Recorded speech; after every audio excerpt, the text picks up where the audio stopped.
Bienvenue au podcast Le Sac du Car. Mon nom est Didier Orméjus. Comme à l'habitude, je vais être accompagné par Marc-André Chaloux. On va discuter de la troisième semaine. Oui, déjà, ça va être la troisième semaine d'activité du côté de la NFL. On va parler des Alouettes, bien sûr. Les Alouettes qui ont un gros match vendredi soir à Toronto contre les Argonauts.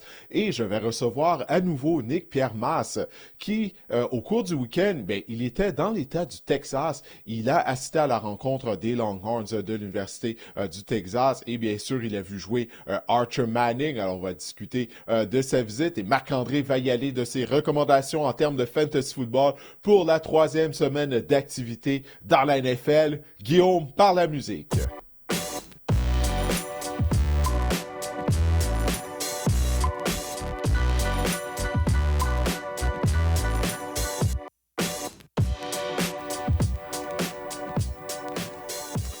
Marc-André, ça a été un peu l'hécatombe du côté de la NFL. Il y a eu plusieurs joueurs, des joueurs étoiles, des carrières partants qui sont blessés. On ne sait pas s'ils seront en mesure de jouer cette semaine. Bref, on va avoir l'occasion de parler de tout ça durant nos prédictions de la troisième semaine d'activité. On va commencer avec nos réactions excessives à la suite des matchs de la deuxième semaine. Je vais y aller en premier, si tu me le permets. Marc-André, les Chiefs de Kansas City vont rater les éliminatoires. C'est ma réaction excessive après les 2 premières semaines d'activité. Écoute, ça a été laborieux. C'est laborieux en attaque du côté des Chiefs. On va pouvoir en parler un peu plus tard. Ils ont perdu, bon, tu vas me dire, c'est une défaite de qualité, entre guillemets. Ils ont perdu contre les Eagles de Philadelphie, les champions en titre du Super Bowl. Mais quand même, l'attaque des Chiefs, ça m'inquiète énormément. Surtout que Patrick Mahomes s'est rendu leur meilleur porteur de ballon. Alors, c'est ma réaction excessive après la deuxième semaine d'activité. Les Chiefs qui ont une fiche d'aucune victoire et 2 défaites, ils vont rater les éliminatoires. Là. Okay? Cette équipe-là est vieillissante. Travis Kelce, on l'a vu, il a échappé une passe de toucher potentiel qui s'est transformée en interception. Non, j'aime pas ce que je vois du côté des Chiefs. On s'ennuie clairement de Rashee Rice et même de Xavier Worthy lors de la semaine numéro 2. On n'a pas de jeu au sol. On va pas se permettre. Travis Kelce qui est vieillissant, qui commence même déjà à pogner les nerfs sur les lignes de côté. Là, on est seulement la semaine numéro 2 du côté de Travis Kelce. Ça va être long. Ça peut être long, les Chiefs de Kansas City. Mais Patrick Mahomes, Ouais, on puis... a en masse... Oui, vas-y. Non, j'allais dire, tu sais, Travis Kelce qui fait des crises sur les lignes de côté, mais il ne produit pas. Tu sais, c'est une chose lorsque, c'est ça, tu as des crises comme ça sur les lignes de côté, mais tu es un des meilleurs joueurs de l'équipe, tu es productif et tout. Ben là, lui-même, il a échappé une passe qui est devenue une interception, une passe de toucher. Alors, non, il doit se calmer un peu, là. Effectivement, Didier. Ouais, Travis Kelce... On a quand même du temps pour redresser la barque là, du côté des Chiefs. Il ne faut jamais compter Ouais. Patrick Mahomes et Andy Reid pour battu. Mais j'ai hâte de voir. Oui, c'est intéressant là, cette semaine contre les Giants. 2 équipes à 0-2. J'ai hâte. Écoute, on parle quasiment de must-win là, pour les Chiefs de Kansas City cette semaine. Oui, c'est une réaction excessive, on dit, regarde, c'est un jeu qu'on fait, mais si on perd contre les Giants, ben là, c'est la panique, par contre. Ouais. Ça devient autre chose. Maintenant, toi, de ton côté, c'est quoi ta réaction excessive cette semaine? Les 49ers possèdent les 2 meilleurs corps de la division sud de la nationale. Et là, je vais te parler de Michael McCorkle Jones avec les 49ers, Mac qui a Jones, connu mieux connu sous le nom de Mac Jones. Michael McCorkle Jones, qui a connu tout Je un savais pas match. si c'était ça son vrai nom. Exactement. On a juste la photo de lui en bobette là, lorsqu'il était repêché au Combine, là, au test d'évaluation, là, avec sa petite bédaine. Bref, oui, Mac Jones, 26 en 39, 279 verges, 3 passes de toucher, mais ce que j'ai remarqué, c'est qu'il était ultra précis. C'est pas pour rien, Didier, que Kyle Shanahan, il y avait des rumeurs qu'il voulait l'obtenir lors du repêchage de 2021. Il fit, le système, c'est le bon corps pour le système de Kyle Shanahan. Mac Jones, la semaine dernière, a connu la meilleure performance fantasy, si je peux mettre mon chapeau fantasy un instant, par un quart de cette division-là cette saison. 8 en 14 également pour des gains de 151 verges pour les passes de plus de 10 verges. Il était en contrôle de cette attaque-là. Vraiment, Brock Purdy et lui dirigent de main de maître cette attaque-là dirigée par Kyle Shanahan. Dans cette division-là, Didier, on a les inconstants. Hein? On a Kyler Murray, on a Sam Darnold, on a un Matthew Stafford vieillissant. Je pense que Purdy et Michael McCorkle Jones sont les 2 meilleurs quarts de cette division-là. Oui, ce n'était que les Saints de la Nouvelle-Orléans la semaine dernière, mais c'est de bon augure pour la suite des choses. Je ne serais pas surpris que Michael McCorkle Jones se trouve un nouveau contrat de partant quelque part dans la NFL dans un avenir rapproché. Ah oui, donc Mac Jones partant en 2026. Michael, c'est quoi, McCorkle? Michael McCorkle Jones. C'est ça son vrai nom. C'est ça que ça dit sur son Oui, certificat de naissance. McCorkle. exact. J'avais jamais entendu ce nom-là, McCorkle. Ben ça, c'était nos réactions excessives à la suite de la deuxième semaine d'activité. On va parler de NFL un peu plus tard, mais tout d'abord, on va parler des Alouettes parce que ça a vraiment été une belle victoire des Alouettes samedi soir à Regina, sous la pluie. J'étais là. Écoute, là, il pleuvait tellement au début de la rencontre. Ça s'est calmé une fois que le match a progressé. Lorsque j'ai fait mes entrevues durant l'échauffement avant la rencontre, écoute, la pluie, là, c'était de façon horizontale. Ça me rentrait dans le visage. J'avais de la misère à garder les yeux ouverts lorsque je regardais la caméra. Bref, au moins, je ne me suis pas déplacé jusqu'à Regina pour assister à une défaite. Les Alouettes ont été en mesure de mettre fin à leur séquence de 5 défaites. Il faut dire que du côté des Riders, on était privé de nos 2 demi-coins partants. Alors, ça permet à McCall Bethel-Thompson et à Tyson Philpott, justement, d'abuser des demi-coins réservistes. Mais personne n'a eu pitié, Marc-André, des Alouettes lorsqu'ils jouaient Non, avec c'est ça. James Morgan, avec toutes les blessures qu'ils ont eues. Alors, les Alouettes, eux, ils ont été sans pitié pour les Rough Riders. C'est le retour du balancier hein, dans la vie. Mais oui, Ouais. vraiment, McLeod Bethel-Thompson qui a vraiment connu son meilleur match dans l'uniforme des Alouettes, 370 verges par la passe. Didier, je vais te conter une histoire. Là. Ma mère était plus capable de McLeod Bethel-Thompson. Et je pense que, je ne sais pas s'il y a eu un point de rupture et c'est sans équivoque, mais je pense que s'il y a lieu de réconciliation entre Bethel-Thompson et ma mère, je pense que Bethel-Thompson a fait les premiers pas là, face aux Riders samedi dernier. Je pense qu'il a Mais là, vraiment qu'est-ce connu que un ta fort mère a match. dit après sa performance? Qu'est-ce qu'elle a dit, Ah, là? ben oui, j'ai parlé en plus, puis j'ai dit, elle dit oui, c'est ça. Écoute, il est en train de se faire pardonner tranquillement pas vite, là, mais c'est pas encore fait. Là, je veux dire, tu sais, on n'est pas encore au beau fixe entre ma mère et McLeod Bethel-Thompson. Et vraiment, c'est Tyson Philpott aussi qui en a profité. 238 verges de gains sur réception. C'est bon pour le deuxième rang dans l'histoire des Alouettes. Al Patterson, Mhm. 338 en 1956. 338 verges. Ça n'a aucun bon C'était toute sens. une. C'est aucun J'imagine qu'il n'y a bon pas de sens. vidéo de ce match-là, là, mais Non. j'aurais aimé ça voir ça. Non, mais comment t'as trouvé là, la performance de Bethel Thompson et celle de Philpott? Enfin, Tyson Philpott avait l'air en santé sur le terrain. Il a répondu aux attentes.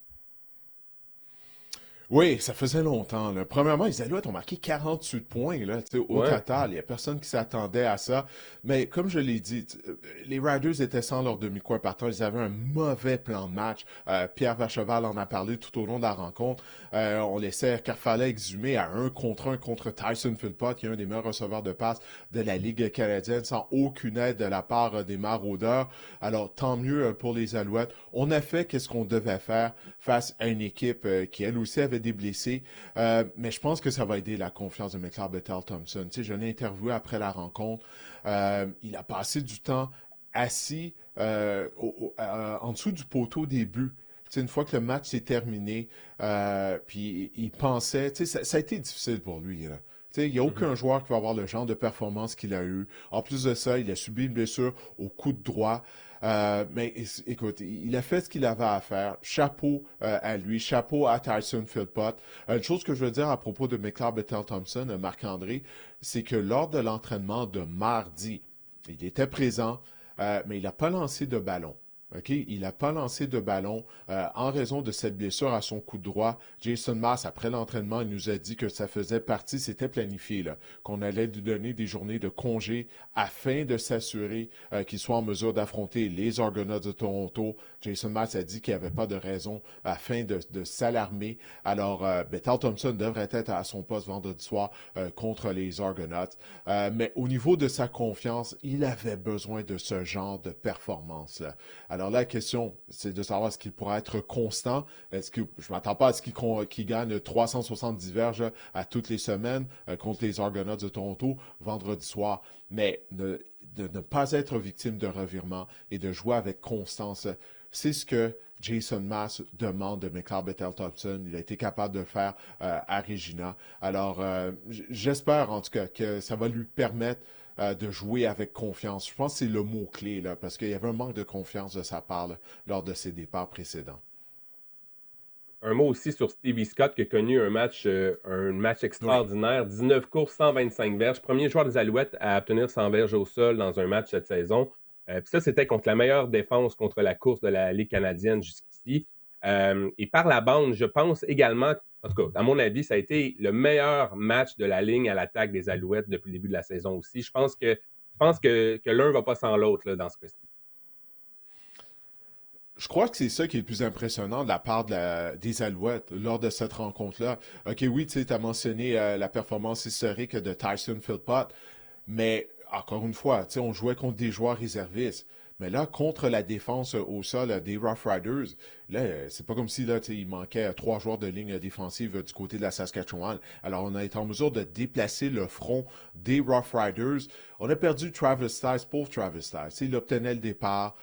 Première course, un gain de 6 verges, mais malheureusement pour lui, il a subi une blessure à une cheville, puis il semble que c'est une entorse. Alors, on pourrait ne pas le revoir d'ici à la fin de la saison régulière, ce qui veut dire que si c'est bel et bien le cas, ben, Stevie Scott va être le demi à l'attaque partant des Alouettes pour le reste de la saison, étant donné qu'on a placé Sean Thomas Erlington la semaine dernière sur la liste des blessés de 6 matchs en raison d'une blessure au cou. Et souviens-toi de Scott, Marc-André, lors des matchs préparatoires, il avait fait belle figure. Mais malheureusement pour lui, il s'est blessé lors du deuxième match préparatoire. Puis là, ça fait en sorte qu'il a commencé la saison sur la liste des blessés.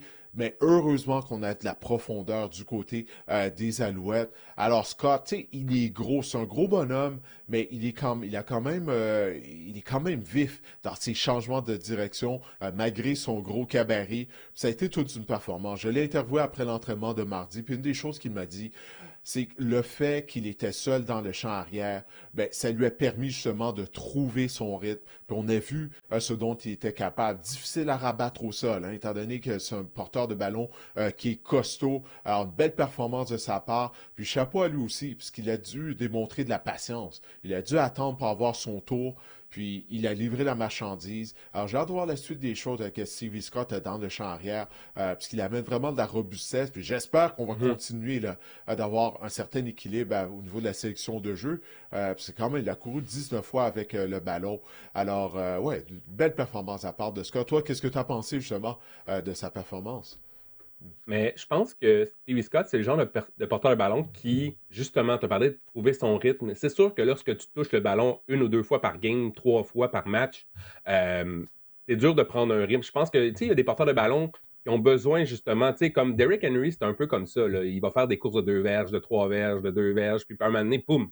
Mais c'est un peu ça, je pense, Stevie Scott. Lorsque, tu sais, il a besoin de se réchauffer. Si je peux m'exprimer Ouais. ainsi. Il a besoin de trouver son rythme, ses jambes, puis par la suite, les longues courses sont venues. On a vu des courses explosives là, avec robustesse, comme tu l'as mentionné, avec on est allé chercher des gros morceaux de terrain. J'ai vraiment été impressionné par la performance de Stevie Scott. J'ai hâte de voir pour la suite des choses parce que c'est un Américain, ça joue sur le ratio également. Je pense que Cole Speaker n'était pas de la formation des Alouettes, Oui, exact. était laissé de côté. Donc, j'ai hâte de voir comment on va vraiment organiser tout ça en attaque. Mais ouais, j'ai vraiment été impressionné par Stevie Scott. C'est son meilleur. J'ai retrouvé un peu le Stevie Scott qu'on voyait en match préparatoire. Puis ça c'est de bon Mhm. augure pour les Alouettes. Si on parle maintenant de la défense Didier qui ont connu, la défense s'est vraiment ressaisie contre les Rough Riders. On a intercepté les quarts des Rough Riders à 2 occasions dans le match. Vraiment, somme toute, une bonne performance de la défense là, face aux Riders samedi dernier. Pardon. Ouais, tu viens de mentionner le ratio. Ça, c'est important parce que là, avec Sean Thomas Arlington, qui était le porteur de ballon partant, ben là, c'est un Canadien. Ça a amené des changements au niveau de la défense. Il y a Sean Lemon qui a été laissé de côté, justement, parce qu'on devait avoir un autre joueur canadien au sein de la formation partante. Et Sean Oakman n'a pas joué contre les Rough Riders, Marc-André. Lui aussi, il a été laissé de côté. Du côté du groupe d'entraîneurs des Alouettes, on jugeait que Robertson était plus solide contre la course. Mais Oakman, on en a parlé, je me souviens bien, lors de l'épisode la semaine dernière. Mis à part de rabattre des passes, parce qu'il mesure 6 pieds 8 pouces, là, à l'occasion, il en rabat, on peut pas dire qu'il a une grande saison. Donc, en raison de ses performances, je pense qu'on n'a pas hésité justement à envoyer Robertson dans la mêlée. Là, c'est pas juste le fait qu'on croit que Robertson est meilleur contre la course.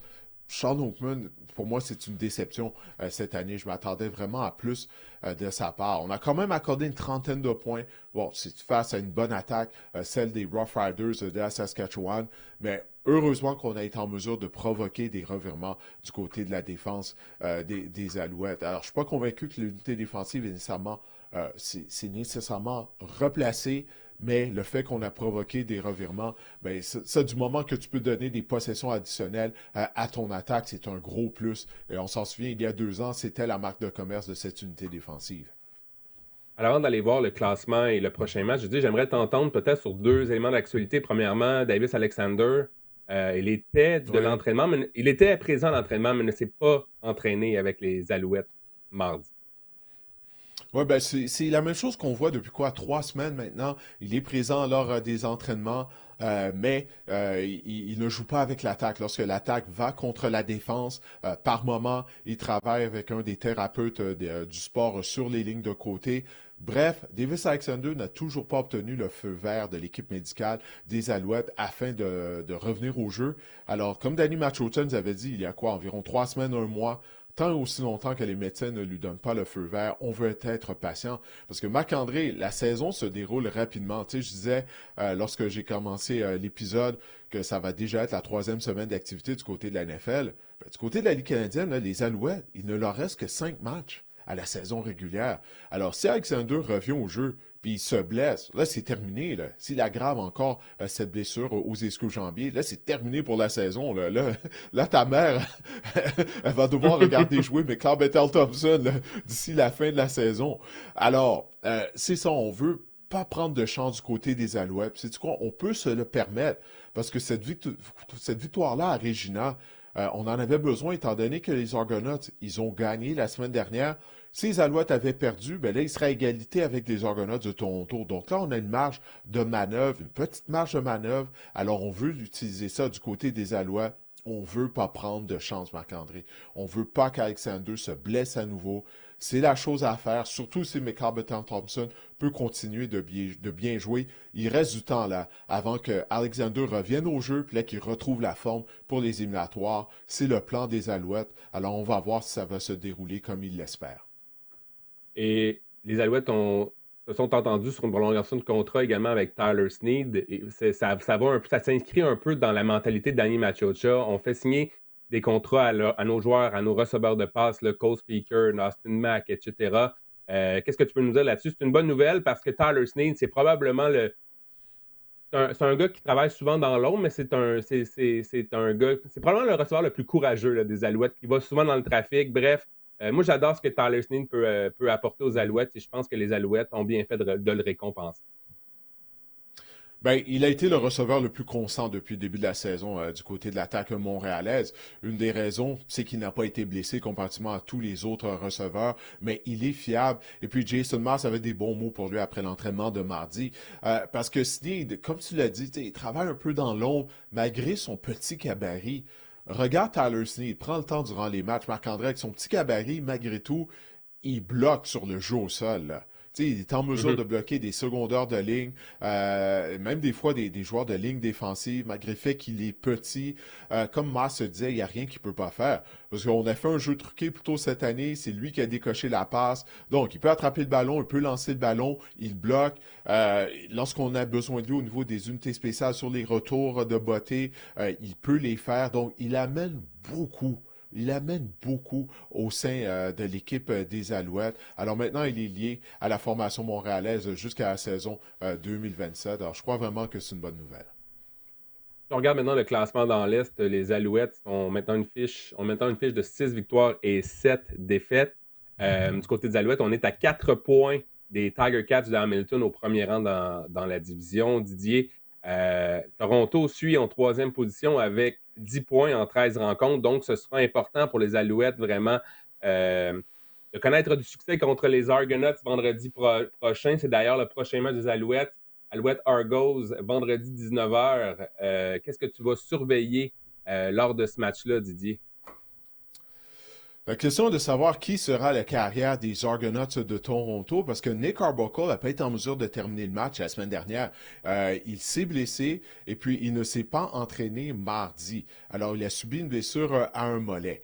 Il y a Jared Dodgy, j'espère que je prononce bien son nom, qui est carrière réservée. Je ne le connaissais pas. Je ne sais pas si toi tu connaissais Dodgy, si tu l'as vu jouer dans les rangs universitaires ou quoi que ce soit. Il s'est amené en relève.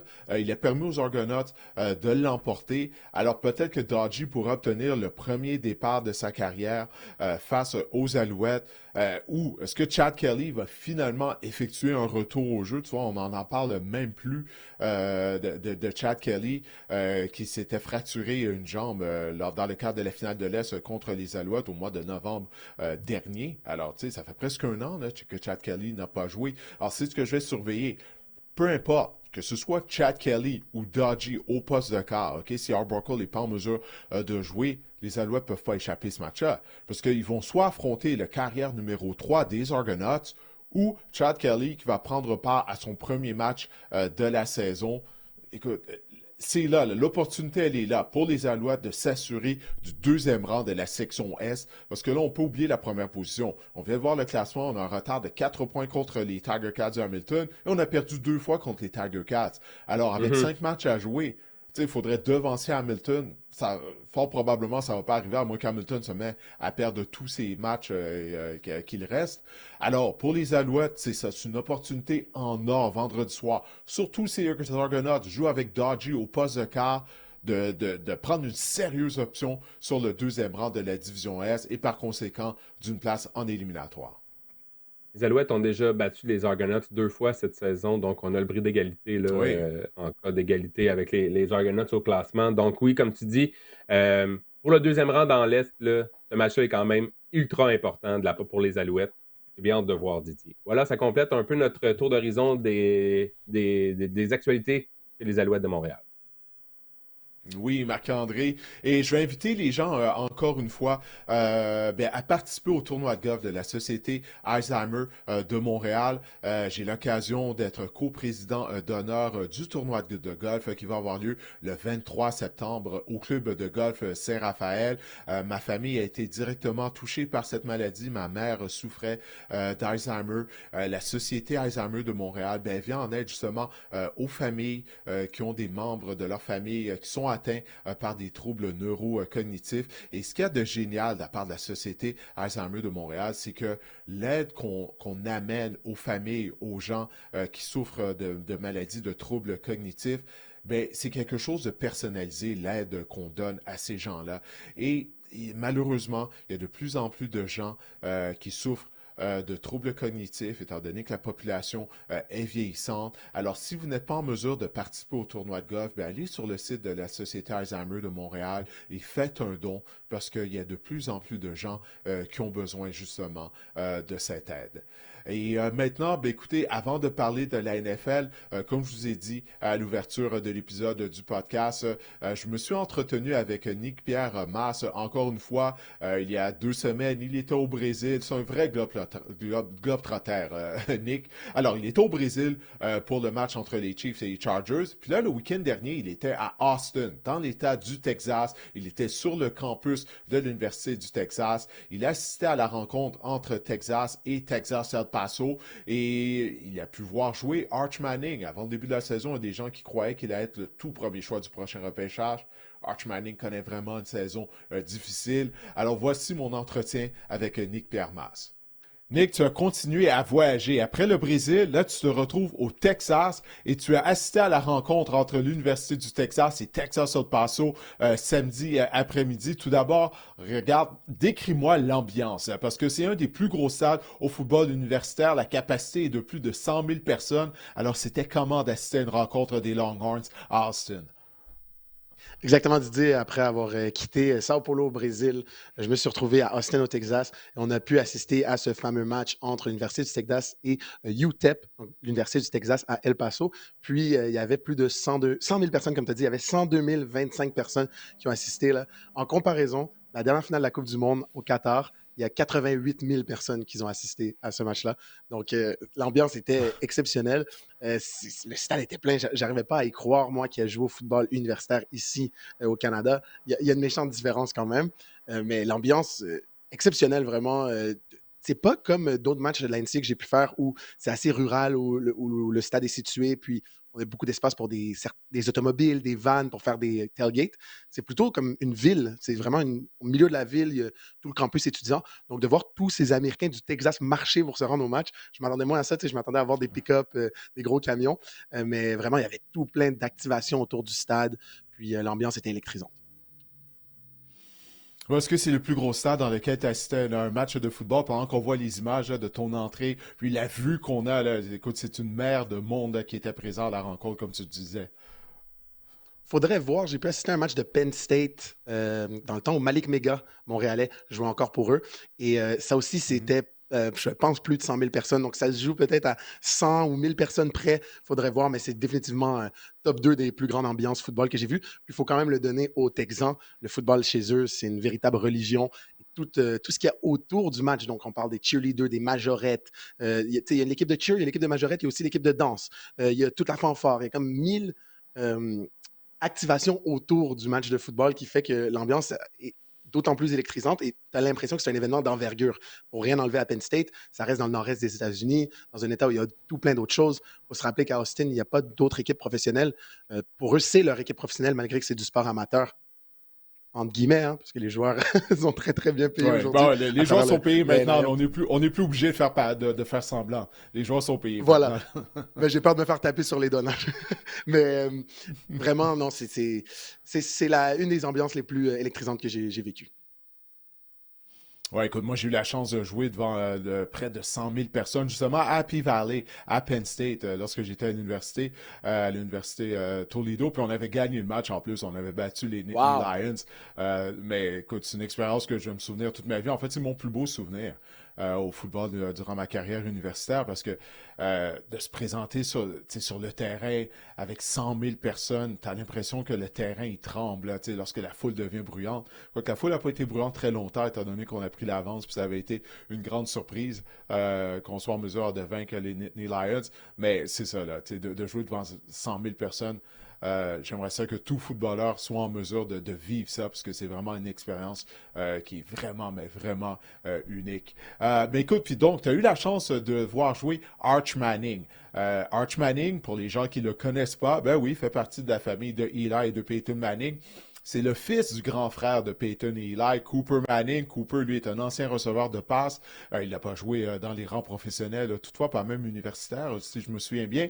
Mais ça explique pourquoi Arch Manning, ben, il est mobile comparativement à Peyton et Eli, étant donné que son père était un receveur de passe. Avant le début de la saison, il y a des gens qui disaient qu'il était pressenti afin d'être le tout premier choix du prochain repêchage de la NFL. Mais toutefois, Nick, il connaît vraiment pas une bonne saison. Oui, les Longhorns ont seulement joué 3 matchs, mais encore une fois, c'était une rencontre difficile pour lui samedi. Absolument, une rencontre difficile, comme tu le dis. Contre Ohio State, le premier match de la saison, on donnait à Arch Manning un peu de slack, hein, si on me permet l'expression, mais en gros, il fallait comprendre qu'il joue contre probablement une des meilleures défensives au pays et un des meilleurs joueurs défensifs du pays. Par contre, dans ce cas-ci, contre UTEP, il faut comprendre là, que UTEP, ce n'est pas une équipe de Power 4 football. C'est une équipe du Group of Five. Donc, ce n'est pas une équipe des 4 grandes conférences qui sont vues comme des équipes qui se battent pour le championnat national américain. Et ce qui arrive, c'est que les grosses équipes comme Texas payent les équipes qui ne sont pas dans ces grosses 4 conférences pour venir jouer chez eux, pour avoir un match bonbon, un match où on s'assure d'avoir des gros scores, de faire jouer potentiellement nos joueurs plus jeunes, nos joueurs de 3e, 4e niveau, et de donner à nos fans une grosse victoire. C'est bon pour le recrutement, etc. C'est 1,63 million de dollars que Texas a payé à UTEP pour qu'ils viennent jouer. Et le match était assez serré. À la demi, le match était de moins d'une possession juste avant la demi. Au final, c'est la catastrophe pour Texas. Ils ont gagné seulement 27-10. On parle d'un match où ils sont censés gagner par 40 points à leur avis. Au niveau de Arch Manning, comme je disais, l'an dernier, en étant remplaçant de Quinn Ewers, il avait montré des belles choses et justement, il y a eu une véritable hype, si on me permet l'expression, qui s'est créée derrière lui. Mais là, contre Ohio State, il a mal performé. Cette semaine, il a mal performé. J'ai regardé Laval contre Montréal dans les jours vendredi et j'ai suivi ce match entre Texas et UTEP samedi, je peux vous dire que le match Laval-Montréal Ouais. était tellement plus excitant à regarder parce que les deux carrières des équipes lançaient le ballon, on allait chercher tout le monde. Là, je parle d'Arnaud Desjardins et Pépé Gonzalez. Et du côté d'Arch Manning, assez rapidement, son coaching staff lui a dit bon, on va juste porter le ballon parce qu'il n'arrivait pas à trouver ses receveurs qui étaient ouverts. Beaucoup de passes qui manquaient de précision et beaucoup de passes contestées à des moments où il n'aurait pas dû les lancer. C'est décevant. Ouais, puis est-ce que tu as eu la chance de parler avec des partisans des Longhorns pour savoir qu'est-ce qu'ils pensent de Arch Manning? Parce qu'on l'a vu, après avoir été victime d'une interception dans la zone début, ben, les partisans des Longhorns se sont mis à le huer. Là. Écoute, si quelqu'un nous avait dit ça il y a un mois, avant le début de la saison régulière, personne n'aurait cru que Arch Manning allait se faire huer à domicile. C'était particulier dans notre cas parce qu'on était dans la section où il y avait les recrues du Texas, donc les joueurs du niveau secondaire aux États-Unis que les Longhorns du Texas ont invités pour regarder le match, pour potentiellement s'assurer qu'ils committent à leur université dans les prochains mois, dans les prochaines années. Donc, je pense que ces jeunes-là étaient mal à l'aise d'avoir peut-être une opinion qui serait négative par rapport au programme qui les a invités et qui les convoite. Donc, je n'ai pas pu entendre ça, même que j'étais surpris de mon côté en regardant la diffusion après, qu'il y avait des huées parce que dans le stade, je ne les ai pas entendus. Je me suis même posé la question, est-ce que ça n'aurait pas été ajouté à la télé? Je ne veux pas devenir, je ne veux pas rentrer dans des conspirations, des trucs comme ça, mais vraiment au stade, il semblait avoir une euphorie. Les Texans semblent tellement aimer leur football. J'ai pas senti des gens dans l'auditoire, des gens dans le stade, comme quoi ils étaient déçus d'Arch. Les gens, on dirait que c'était un des premiers matchs de l'année, rempli, l'école vient de recommencer. C'était vraiment la fête. Mm-hmm. Ah ben ça c'est vraiment surprenant parce que sur les réseaux sociaux tout le monde disait ça, là. Ils disaient il a été hué après avoir été victime d'une interception puis toi tu étais sur place et puis tu nous dis ben c'est pas vraiment ça qui s'est passé. Alors ça c'est vraiment intéressant. Qu'est-ce que tu retiens là justement là, de ton séjour au Texas parce que comme tu l'as dit, faut que les gens comprennent à quel point le football est vraiment une religion dans l'État du Texas. Le football est une religion d'abord dans plusieurs États, mais vraiment au Texas c'est particulier. Puis il y a tellement de ressources financières. Tu sais, on voit ça passer sur les réseaux sociaux, des stades pour des équipes d'écoles secondaires qui ont été construits au coût de 30 millions de dollars. Tu sais, c'est tout à fait, peut-être même plus, là. C'est tout à fait incroyable. Je sais que tu as assisté à un match, justement, de high school vendredi soir. Mais qu'est-ce que tu retiens là, de cette expérience-là là, du football texan? Ce que je retiens du football texan, c'est tout ce qu'on a pu voir dans les séries télé en grandissant. Je suis fan de football, j'ai toujours joué au Canada. Tu es un fan de foot, Didier, qui couvre le football au Canada, le football à la NFL. Tu as pu jouer en NCAA, mais tu as commencé le football au Canada aussi. On a cette image qu'aux États-Unis, le football, c'est immense. Et des fois, on regarde des séries, des films, et on se dit, c'est peut-être un peu exagéré. Pas au Texas. Ce n'est pas exagéré du tout. Les films pourraient en ajouter.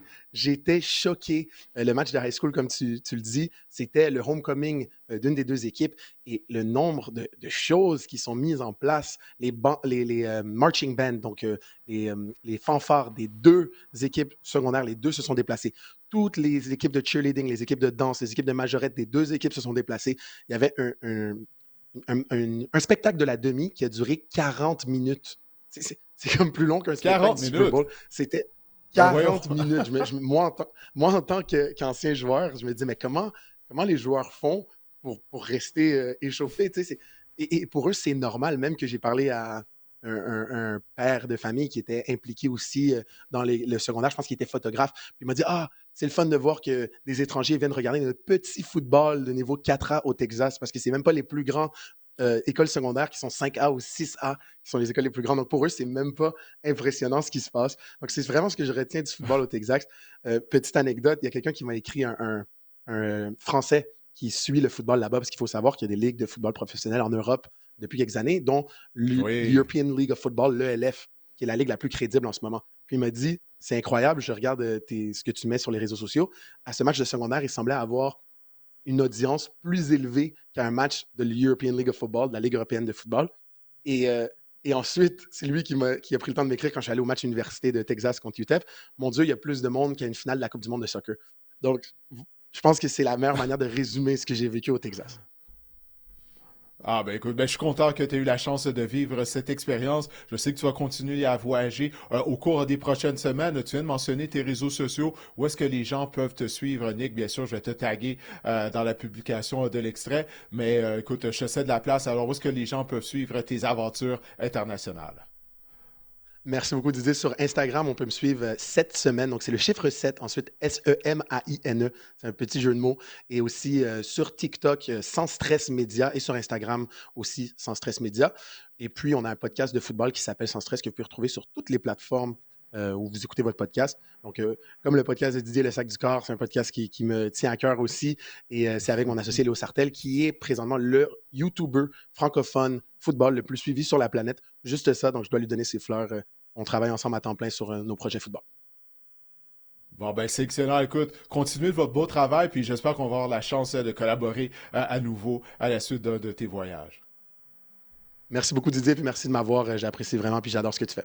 Alors, Didier, avant de poursuivre avec notre tour d'horizon des matchs dans la NFL lors de la semaine numéro 3, j'invite les gens à s'abonner sur nos différentes plateformes, sur les médias sociaux. On a une page Facebook, Le Sac du Corps. On a une page Instagram également, Le Sac du Corps. Et on est également sur YouTube là, avec On est partout. On est partout. On est all around the world. Non, et également, je vous invite à nous laisser des commentaires également, des étoiles là, sur sur Apple Podcasts, sur Spotify, ça serait apprécié. Donc, abonnez-vous sur nos différentes pages sur les réseaux sociaux. Maintenant, si on parle, on va se tourner vers les affrontements, Didier, de la 3e semaine dans la NFL. Et j'ai une stat amusante pour commencer, Didier. La semaine dernière, les Seahawks, les Cards, les Eagles, les Falcons et les Ravens ont tous gagné. C'est la première fois depuis 2019 que les toutes oiseaux, les équipes avec des noms d'oiseaux ont remporté leur match au cours d'une même semaine. Je savais que ça allait faire plaisir à l'ornithologue amateur en toi. C'est la première fois depuis 1979, c'est ça, t'as dit? Non, depuis 2019 que les équipes, les équipes avec les noms d'oiseaux gagnent leur match au cours d'une même semaine. Ah, ok, bon, ben, parfait. On va tenir ça en compte. Peut-être que ça va aider les gens qui font des paris sur les matchs de la NFL de prendre ça en considération. Les équipes avec des noms d'oiseaux qui connaissent un bon début de saison. Alors, est-ce que ça va se poursuivre pour tes Eagles? Ouf! Oh, ouais, c'est justement, est-ce que ça va se poursuivre? Parce que les Eagles vont accueillir les Rams.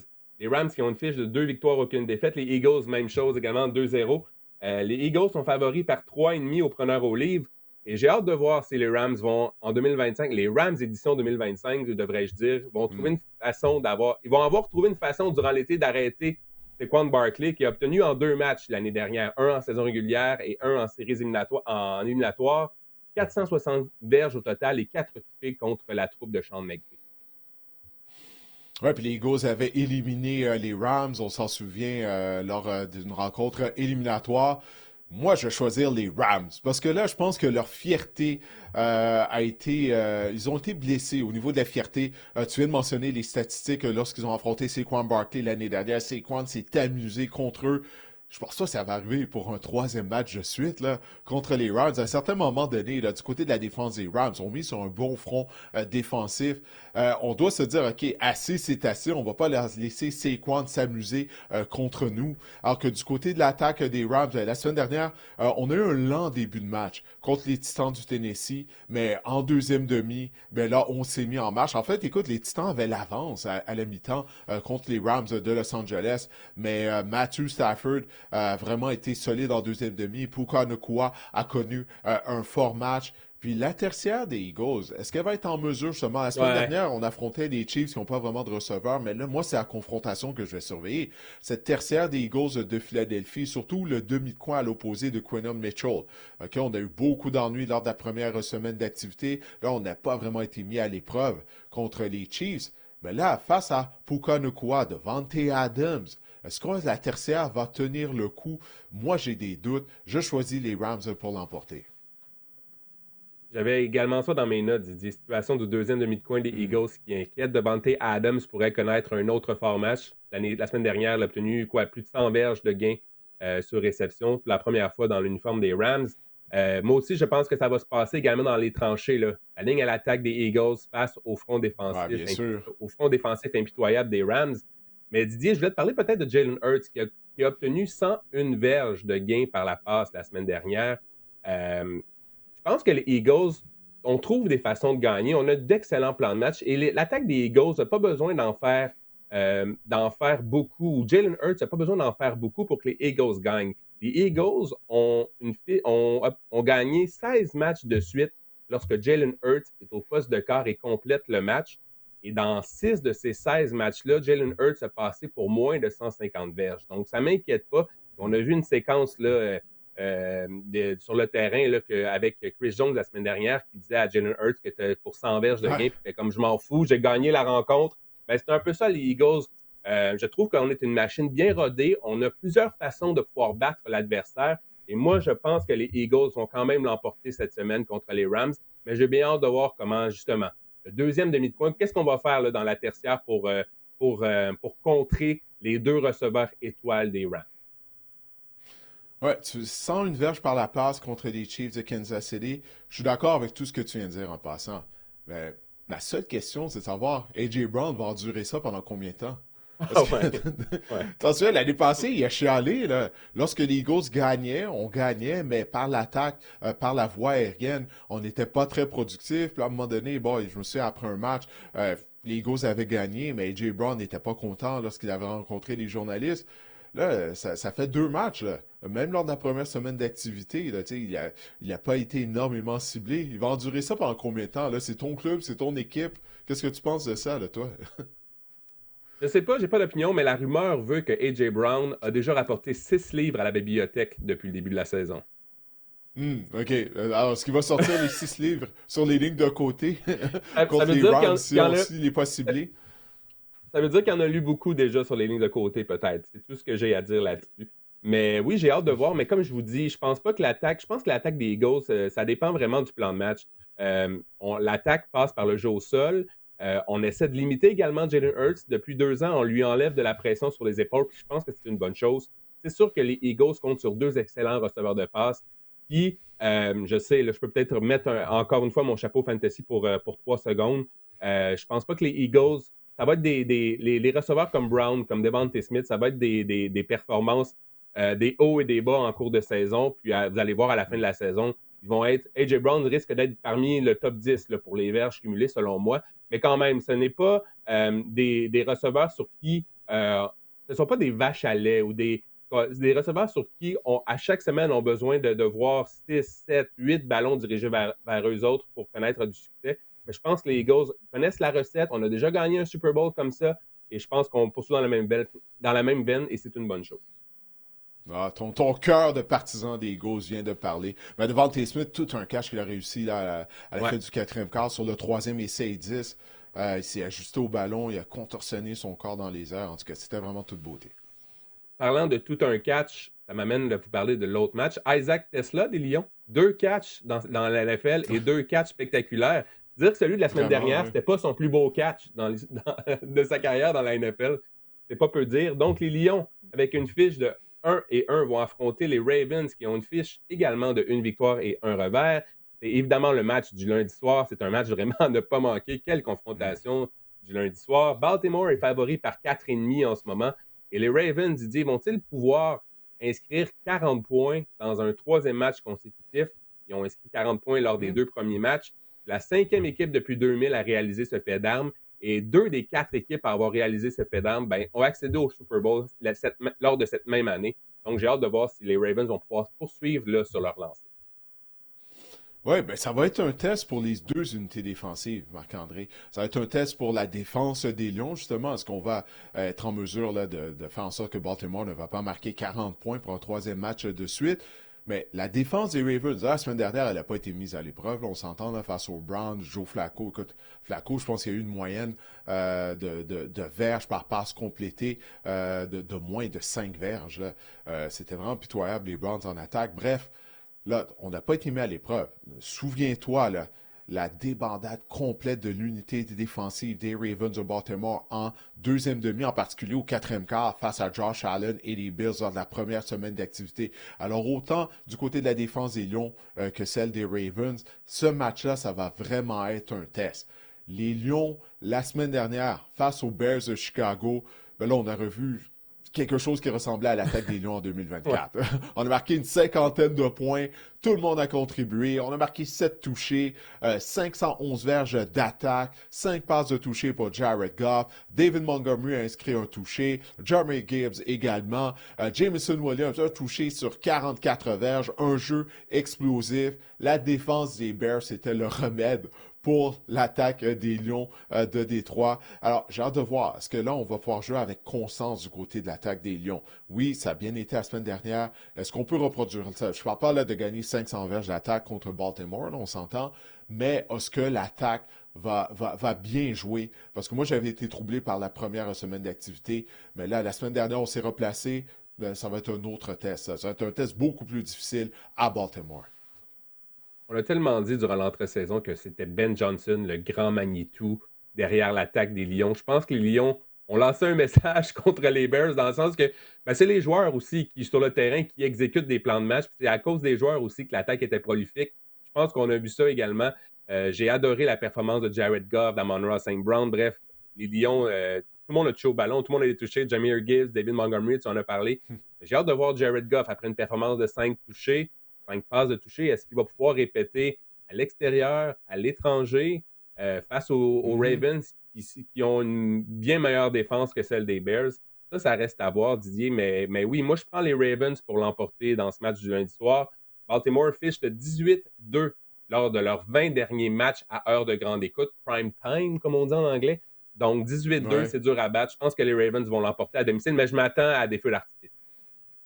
Oui, on va donner crédit au nouveau coordinateur à l'attaque des Lions, là.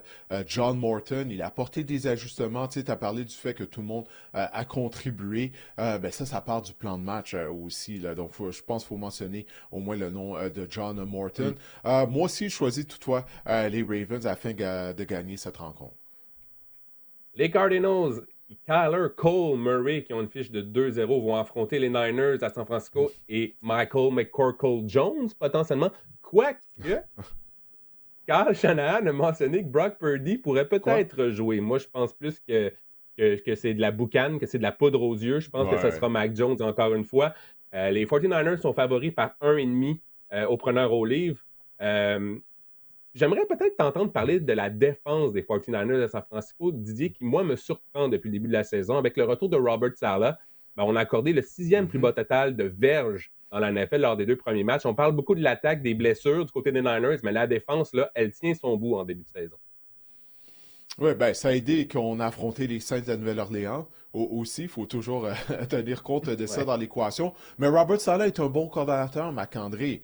Il était mauvais comme entraîneur-chef, mais comme coordonnateur défensif, on sait ce dont il est capable. Et puis aussi, on a apporté des changements, on en a parlé au cours de l'été au niveau de la ligne défensive. On a remodelé notre ligne défensive qui avait vraiment été une déception l'année dernière. Alors, jusqu'à présent, il semble que les changements qu'on a apportés au sein de l'unité défensive rapportent du côté des 49ers de San Francisco. Alors, j'ai bien hâte de voir ça face à leurs rivaux de section, les Cardinals de l'Arizona.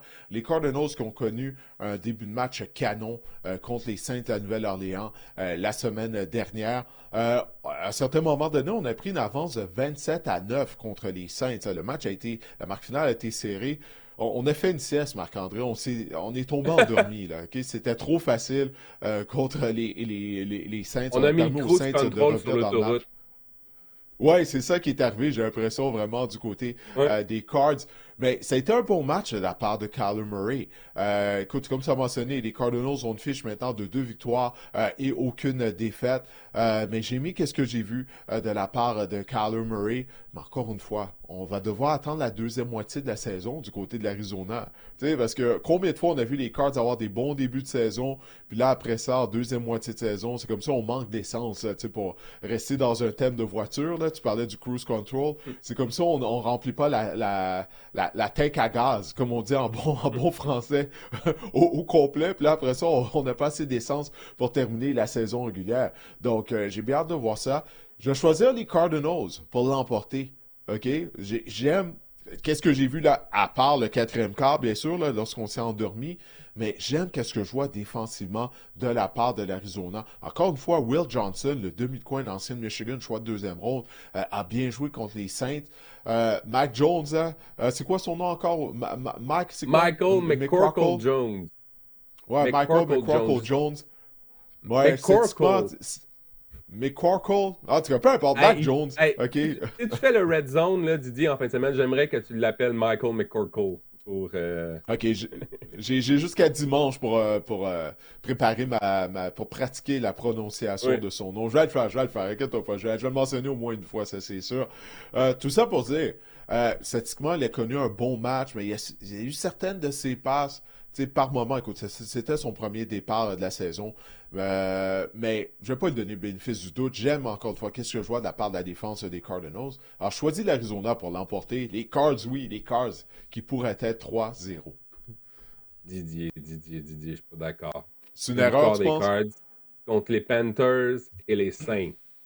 Je veux dire, come on. Les Panthers et Ouais. les Saints. Il y a plusieurs équipes moyennes qui seraient 2-0 après avoir affronté ces deux équipes-là. Les Cards, Mais Didier, tout ce qui peut est arriver, intéressant, c'est la c'est que... NFL. C'est sûr, c'est sûr.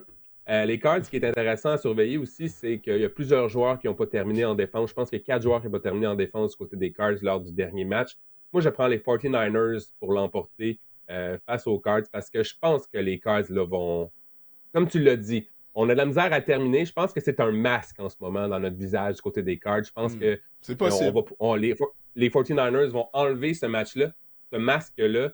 Puis tu as parlé de bons départs et ensuite on manque d'essence. Ben, je pense que c'est comme la norme depuis même, je te dirais, l'époque de Cliff Kingsbury. Là, c'était la même chose.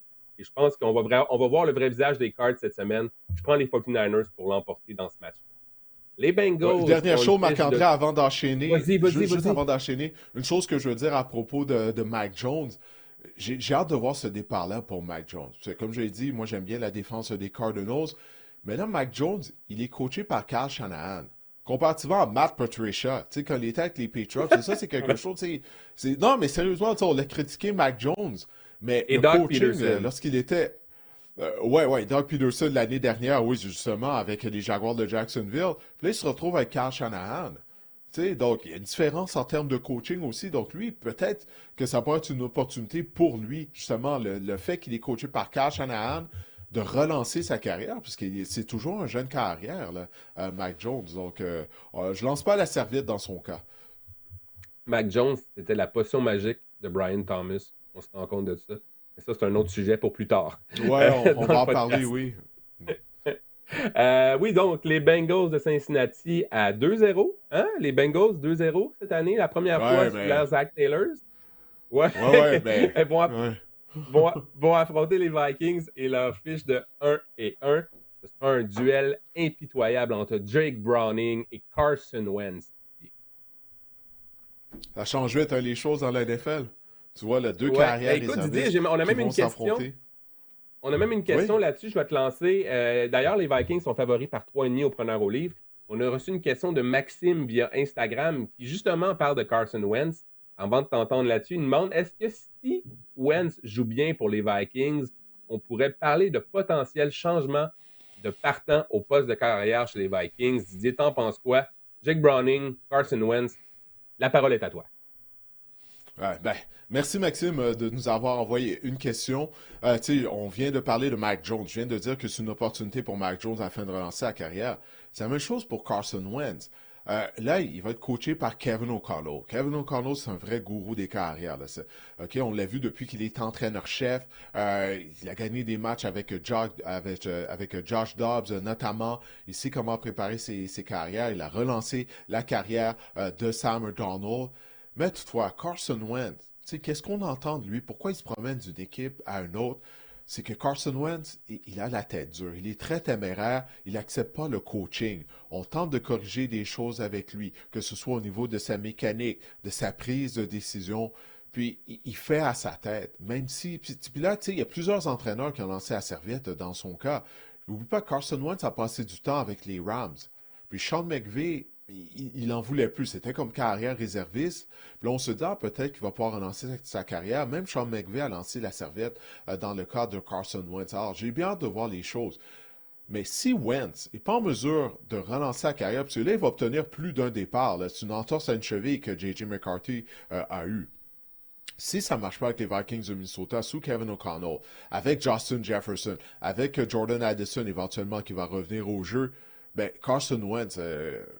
il sera jamais capable, il sera jamais en mesure de relancer sa carrière. Il y a Aaron Jones qui va rater le match. Aaron Jones a subi une élongation musculaire aux ischio-jambiers, alors il sera absent pendant un bon bout de temps du côté des Vikings du Minnesota.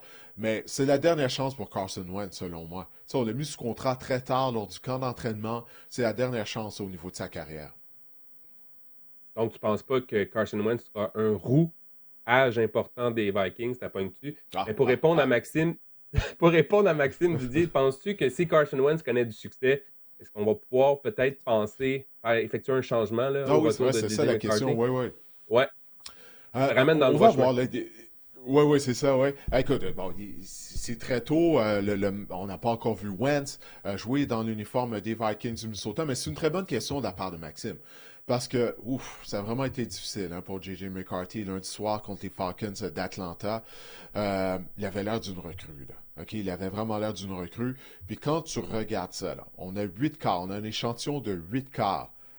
Là-dedans, c'est quoi? Il y a eu 2 bons quarts de la part de McCarthy. Non, il y en a deuxième demi. 7 qui ont été difficiles, selon moi. Ouais, 7. Bon, tu vois, je suis généreux, là. 7 quarts difficiles sur 8.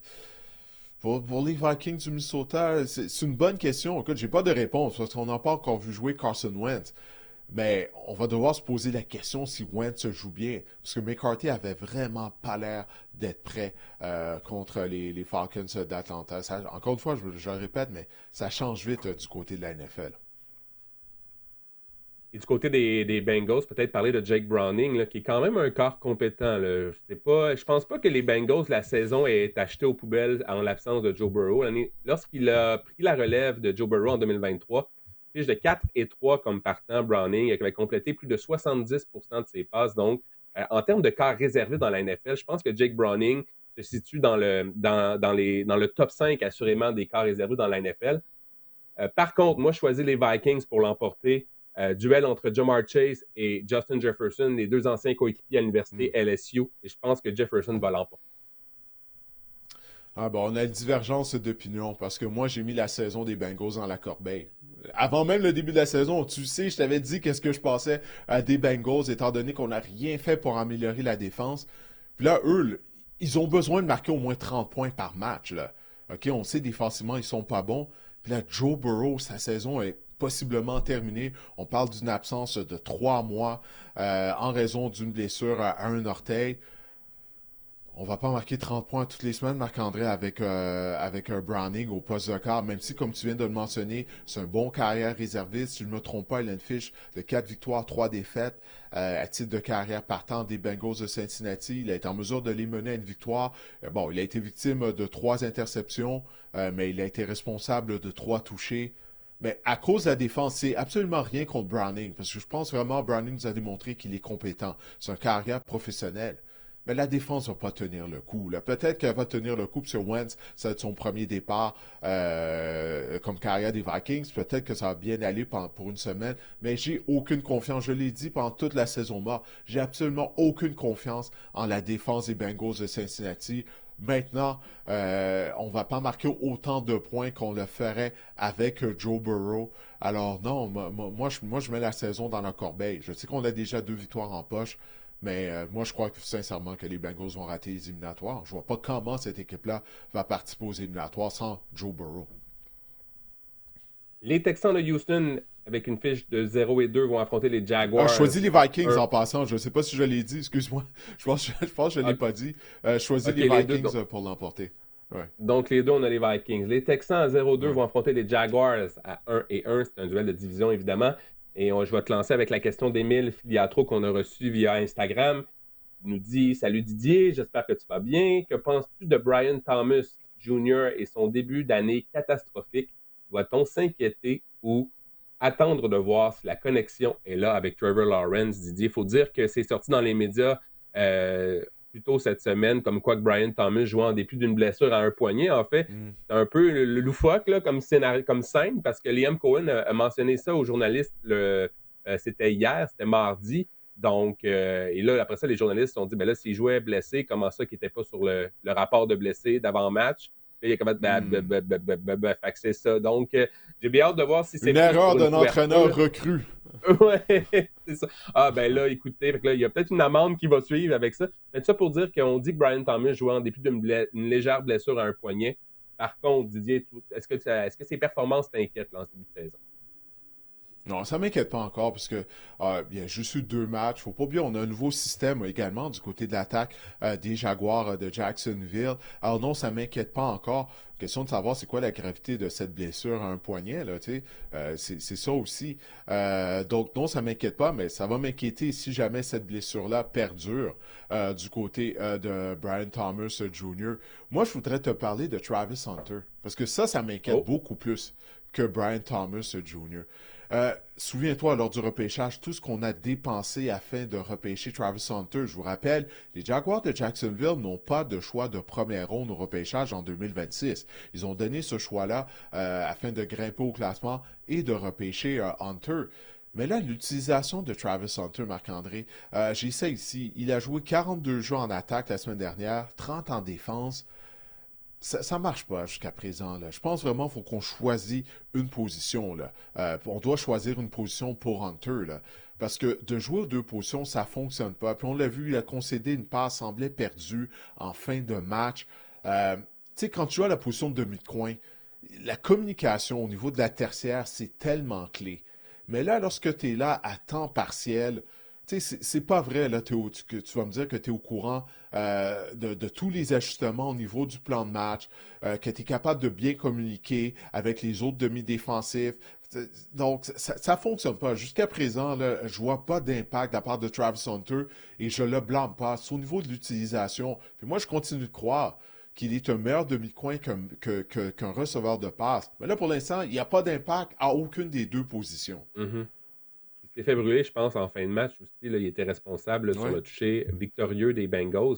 Mais je ne sais pas si dans la NFL, encore là, ça a été la question qu'on se pose depuis qu'il a été repêché, est-ce que c'est un rythme trop insoutenable là, de jouer ces 2 positions-là dans la NFL parce que ça va vite. Bref, j'ai hâte de voir moi aussi. Si on parle rapidement des Texans, les Texans, CJ Stroud face aux Jaguars dans sa carrière, 7 touchés, aucune interception. Un QB rating, donc une cote d'efficacité d'au-dessus de 110 contre les Jaguars en 4 matchs. Par contre, je pense personnellement que les Jaguars vont rebondir à la maison, vont l'emporter. Travis Etienne semble avoir un second souffle avec Liam Cohen. On a vu l'émergence, un potentiel également de Bechel Touton. Là, également, on a échangé Tanks Bixby pour lui faire de la place. Donc, moi, je pense que les Jaguars vont l'emporter à domicile. Ouf, hein, qu'est-ce qu'on a vu des Texans un lundi soir contre les Buccaneers de Tampa Bay en attaque? C'est du pareil au même. Encore une fois, là, on en a parlé la semaine dernière après la première semaine d'activité. On se disait, Seigneur, la ligne à l'attaque, elle est vraiment pas améliorée malgré tous les changements. Mais même l'attaque en général, avec le changement de coordonnateur, au niveau du plan de match en termes de protection, il y a des carences du côté des Texans de Houston. Alors, je peux pas endosser ça. Houston a une fiche d'aucune victoire et 2 défaites. Ce match-là va être serré. Là. C'est un match de section. Moi aussi, je vais choisir les Jaguars de Jacksonville à cause de cette fameuse ligne à l'attaque-là. Mais c'est pas juste la ligne à l'attaque, c'est pas juste les individus là, au sein de la ligne à l'attaque. C'est le système de protection. Il y a des carences du côté des Texans d'Houston. Le match va être à Jacksonville, sur la route. Je vais choisir les Jaguars pour l'emporter. J'arrive pas à y croire là, que les Texans vont être 0-3, mais il n'y a rien qui me met en confiance du côté de l'attaque des Texans d'Houston. En deuxième demi, on a mieux couru avec le ballon, avec Nick Chubb. Mais non, je vais choisir les Jaguars, moi aussi. Les Broncos, une fiche de 1-1, vont affronter les Chargers à Los Angeles, fiche de 2-0. Les Chargers sont favoris par 2,5 au preneur au livre. Ce qui est intéressant pour moi là-dedans, c'est la ligne à l'attaque des Chargers. On a tenu le coup contre les Chiefs là, dans la semaine numéro 1. Vous allez me dire que Chris Jones connaît un lent début de saison. On a tenu le coup contre les Raiders. On a surtout la ligne la ligne défensive des Raiders, c'était surtout Max Crosby. Et là, ce sera un vrai bon test. Là. On a perdu Rashawn Slater. Puis je pense que la ligne la ligne défensive des Broncos. Mais là, ça va être le premier vrai test pour la ligne à l'attaque des Chargers.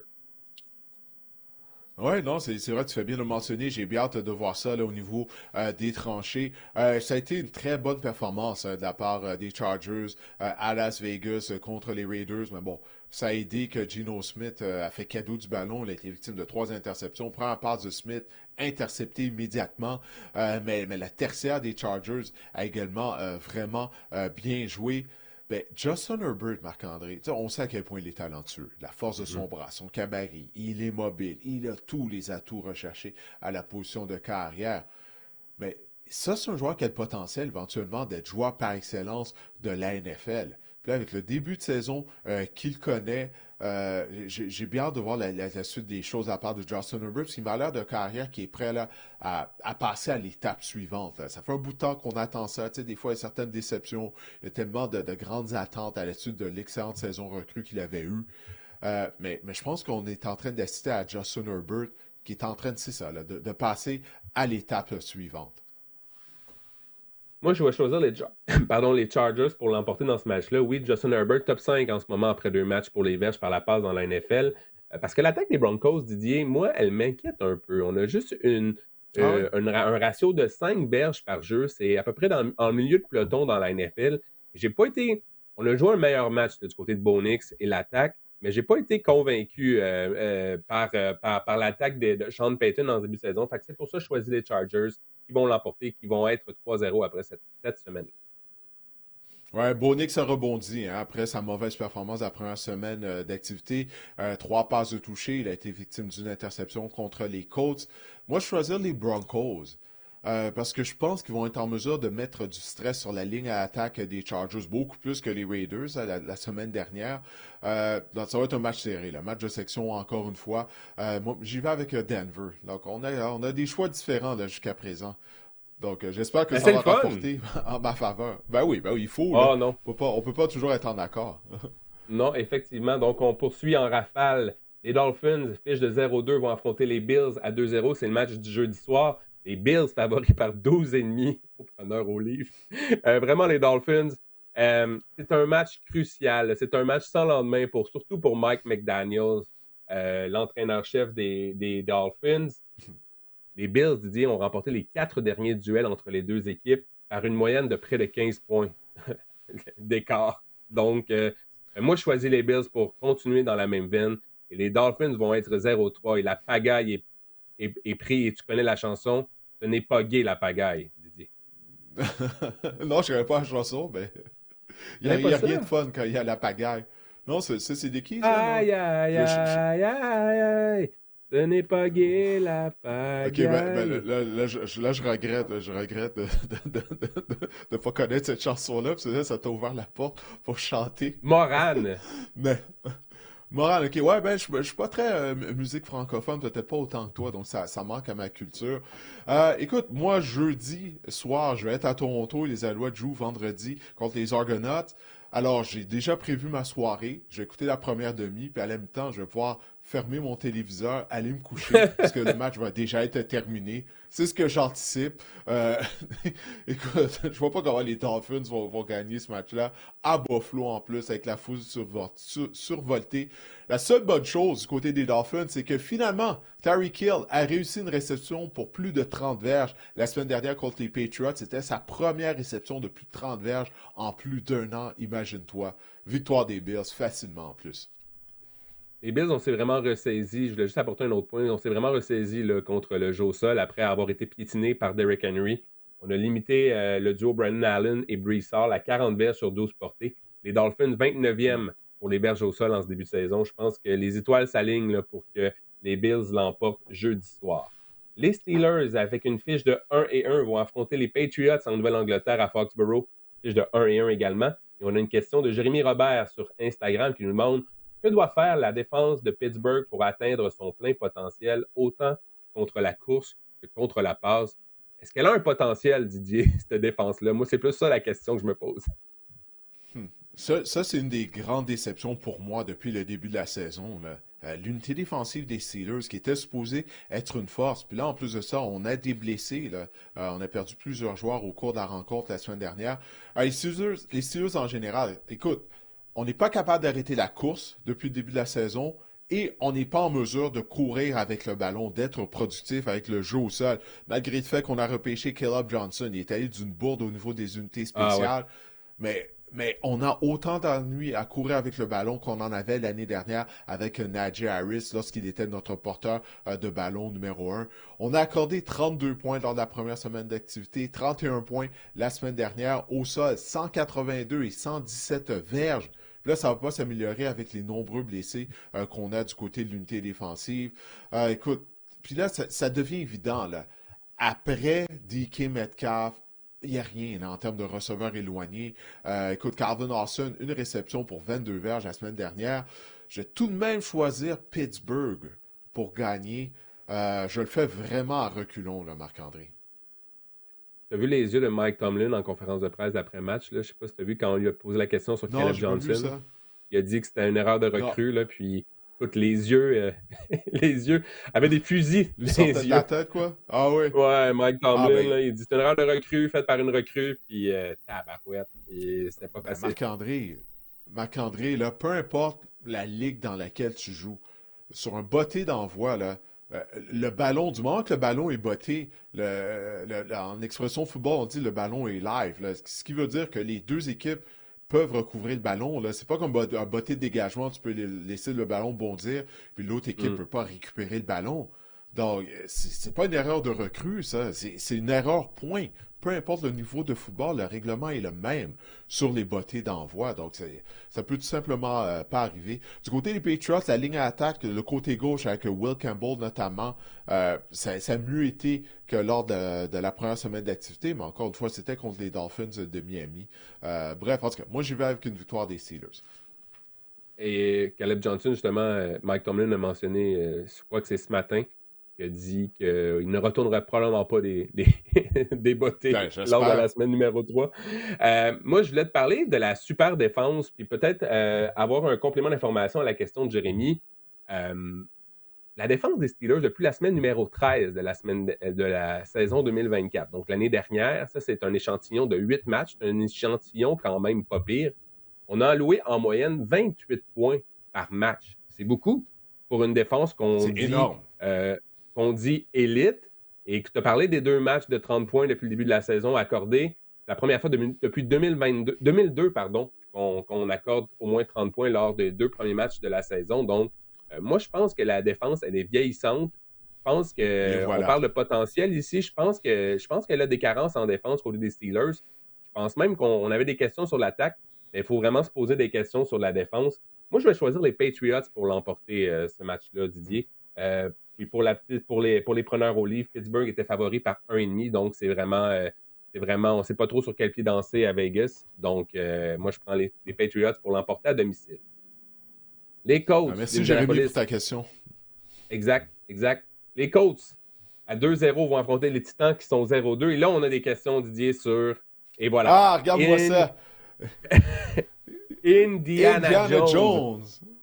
Est-ce que les Vikings s'ennuient de Miniana Jones? Parce que je pense qu'on aurait bien besoin de Daniel Jones en ce moment du côté des Vikings. Mais on a une question de Thomas Figon sur Instagram. Est-ce que les Colts peuvent garder le rythme et gagner la division sud de l'AFC? Où tout cela est un mirage, comme les Saints de l'année dernière. On s'en souvient, les Saints, là, attaque prolifique 2 semaines. Donc, est-ce que les Colts peuvent maintenir le rythme dans cette division-là? Moi, je suis all-in sur Indiana Jones. Je suis all-in avec Indiana Jones, OK? Et si, écoute, je peux même enchaîner avec la question de Mathieu Corbeil qui dit, est-ce qu'on peut vraiment croire en Daniel Jones cette année, Didier? Donc, je te laisse toute la place. Les Colts, est-ce qu'on y croit? Est-ce qu'on croit à Daniel Jones? Ce n'est pas un mirage, c'est une réalité. Acceptez cette nouvelle réalité, ce nouveau monde de la NFL auquel on assiste, où Daniel Jones est un carrière de qualité. Oui. Non, j'y crois. Écoute, Daniel Jones, il n'a jamais joué derrière une bonne ligne à l'attaque lorsqu'il était avec les Giants de New York. Jamais il a pu miser sur un aussi bon groupe de receveurs. Ça fait des années que je le dis. Du côté des Colts, on a une bonne équipe. Le problème, c'était qu'on était tenu en otage par la position de carrière. Alors, Daniel Jones, bien entouré, ben là, il n'est pas obligé de forcer certaines passes. Il peut exécuter le plan de match de Shane Steichen, tout simplement, pas essayer de trop en faire. On a une bonne unité défensive qui est améliorée à la suite du changement de coordonnateur au cours de la saison morte. Les Texans de Houston ont maintenant une fiche d'aucune victoire et 2 défaites. Les Colts, eux, sont 2-0. Donc, on est déjà en avance. Non, moi, j'y crois. J'y crois. Je crois aux Colts et je crois en Daniel Jones. J'arrive pas à y croire, là, juste de dire ça. Mais oui, j'y crois. Je pense que ça va continuer du côté des Colts. Jones va connaître une bonne saison. Il va être en mesure de jouer, de bien jouer avec constance. Indianapolis est favori par 3,5 au preneur au livre. Indianapolis, les Colts, aucun dégagement lors des 2 premiers matchs de la saison. C'est la première équipe de l'histoire à faire ça dans la NFL. Ah ouais. Aucun dégagement. Quand même assez fascinant, ça. Ouais. Moi, je pense que, justement, du côté des Colts, je pense que ça va se poursuivre. Je pense quand même que c'est un match piège, ça. Et surtout une performance piège là, de Daniel Jones. On dirait qu'on endosse Daniel Jones à la suite de la victoire contre les Broncos. Faut pas oublier que les Titans, on est dans le match. On avait des avances en deuxième demi contre les Rams et les Broncos, sauf qu'on finit par... c'est ça, on est incapable de terminer. Je pense que c'est l'expérience aussi là, qui rentre en ligne de compte. Et je veux peut-être, en terminant, je sais que c'est une rafale, mais je veux te parler peut-être... As-tu vu le catch pour le toucher de Elik Ayomanor, la passe de Cam Ward, la semaine dernière? En désespoir de cause dans la zone des buts. Ça m'a fait penser à Will Levis. À contre-courant. Un peu. Oui, exactement. Non, ça a été complété. C'est Will Levis qui lance cette passe-là. C'est une interception retournée pour la toucher. Okay. Ouais. Ou ça, ouais. Un des deux, ouais. Non, mais... Non, écoute... Ouais, vas-y. Vas-y, non, mais vas-y. Je m'allais juste dire que je prends les Colts pour l'emporter, mais si tu veux conclure là-dessus, vas-y. Non, j'ai juste mentionné Jonathan Taylor, 165 verges au sol la semaine dernière en 25 courses. Puis, soit dit en passant, Tyler Warren, il a connu un autre bon match. Souviens-toi, lors du repêchage. On avait été surpris de voir les Bears sélectionner Colson Loveland à la place de Tyler Warren. En 2 matchs, les carrières sont très jeunes, mais c'est avantage de Tyler Warren. Mais c'est surtout les opportunités qui sont plus fréquentes là, dans l'attaque des Colts versus celle des Bears où on a plus de bouche à nourrir. Moi, je pense que c'est un peu ça aussi. Je ne sais pas en termes de talent, mais j'ai hâte de voir. Non, mais tu vois, Warren, la façon qu'il se libère, il est athlétique avec son gabarit. J'ai rien vu de la part de Loveland, puis c'est vrai, là, qu'est-ce que tu viens de dire. Mais Warren, pour moi, il était meilleur que Loveland. Puis jusqu'à présent, il faut lui donner l'avantage. C'est tout ce que j'essaie de dire. Lorsque j'aime qu'est-ce que je vois de la part de Tyler Warren. Donc, les deux, on prend les Colts dans ce duel-là. Les Falcons, qui ont une fiche de 1 victoire, 1 revers, vont affronter les Panthers, qui sont 0-2. Atlanta est favori par 5,5. Moi, je prends les Falcons dans ce match-là parce que, écoute, Bryce Young est le quart le plus sous pression dans la NFL depuis 2 semaines, lors des 2 premiers matchs. La ligne à attaque est exécrable du côté des Panthers. La défense est exécrable. On parlait d'une défense historiquement pourrie l'année dernière. Je pense qu'elle est égale à elle-même ou sinon pire cette saison. On veut battre nos records de l'année dernière en défense. On veut battre les records de l'année dernière. Regarde, on ne perdra pas de temps. Moi aussi, je choisis les Falcons afin de l'emporter. Bonne nouvelle pour les Falcons, sur leurs 2 choix de première ronde, les 2 chasseurs de quart qu'on a repêchés au printemps dernier. Pierce et Walker ont récolté des sacs. Ils ont bien joué. Ils vont faire la vie dure à Bryce Young. Écoute, les Panthers... Ils m'ont l'air d'une équipe qui va être dans la course pour le tout premier choix du repêchage. Peut-être que Young ne sera pas là l'année prochaine. Bref, peu importe, victoire d'Atlanta. Les Jets, à 0-2, vont affronter les Buccaneers qui sont 2-0. Tampa Bay est favori par 5,5. Évidemment, ce qui retient l'attention dans ce match-là, c'est le statut de Justin Fields, qui n'a pas été en mesure de compléter la rencontre, la dernière rencontre. Et les mauvaises langues diront qu'il n'a pas été en mesure vraiment de jouer lors des 3 premiers quarts non plus. Ouais, il a été victime d'une commotion cérébrale. S'il n'est pas en mesure d'affronter les Bucks, c'est Tyrod Taylor, c'est bien ça, c'est Tyrod Taylor, carrière réservée. Je ne même pas que Tyrod Taylor est toujours dans la NFL. Les Buccaneers, encore une fois, Baker Mayfield, au 4e quart, il a mis sur pied une séquence afin d'inscrire le toucher de la victoire. Il l'avait fait lors de la première semaine d'activité contre les Falcons d'Atlanta. Mais là, il y a des blessés là, du côté des Buccaneers. Kalijah Kancey, l'excellent plaqueur en défense, sa saison est terminée. Il s'est déchiré un muscle au niveau de la poitrine. On était déjà privé des services de notre bloqueur à gauche, Tristan Wirfs. Là, on a perdu notre bloqueur à droite durant la rencontre. Donc, ça va être quelque chose à surveiller, mais je crois pas que les Jets vont être en mesure de faire la vie dure aux Buccaneers. J'ai été déçu par l'attaque des Jets. Lors de la première semaine d'activité, on avait gagné la bataille de la robustesse contre les Steelers. Le jeu au sol avait fonctionné. Mais là, après avoir vu les Steelers jouer lors de la deuxième semaine, peut-être que les Steelers sont plus mauvais qu'on l'anticipait. Alors, victoire des Buccaneers à domicile contre les Jets. Moi aussi, je prends les Buccaneers et on a vu Baker Mayfield, comme tu l'as dit lundi, il est fait en caoutchouc. Oui. Ah oui, je ne sais pas comment il y a eu une de ses courses. Je ne sais pas comment ça, il ne s'est pas blessé. Sa jambe avait été tordue. Ah, bref, tant mieux. On n'a pas perdu ses services. Je ne veux pas faire une référence de hockey, mais je vais le faire. Ça me fait penser à Josh Georges, là, qui se faisait malmener là.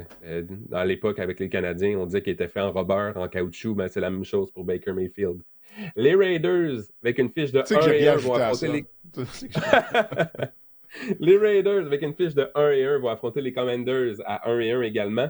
Washington est favori par 3,5 au preneur au livre. Évidemment, le statut de Jaden Daniels pourrait faire balancer ou chambouler un peu ou changer cette cote-là. J'ai hâte de voir. Si on prend pour acquis que Jaden Daniels sera absent, moi, j'ai pris les Raiders pour l'emporter parce que Washington, mine de rien, là, l'année dernière, après 2 matchs, on avait marqué en moyenne 28,5 points.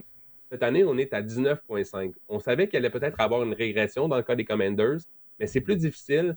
Et même Jaden Daniels n'a pas un début de saison. Il n'a pas enflammé la planète NFL là, en ce début de saison, je peux m'exprimer ainsi. Mais j'ai hâte de voir. Et moi, j'ai pris les Raiders parce que justement, je pense que Daniels va rater l'envers. OK, toi, tu t'es couché tôt lundi soir, hein? T'as pas vu jouer Geno Smith. T'as pas vu jouer Geno Smith. C'était horrible. C'est possible. Et Geno Smith, c'est une chose qu'on sait. Il a une force de caractère.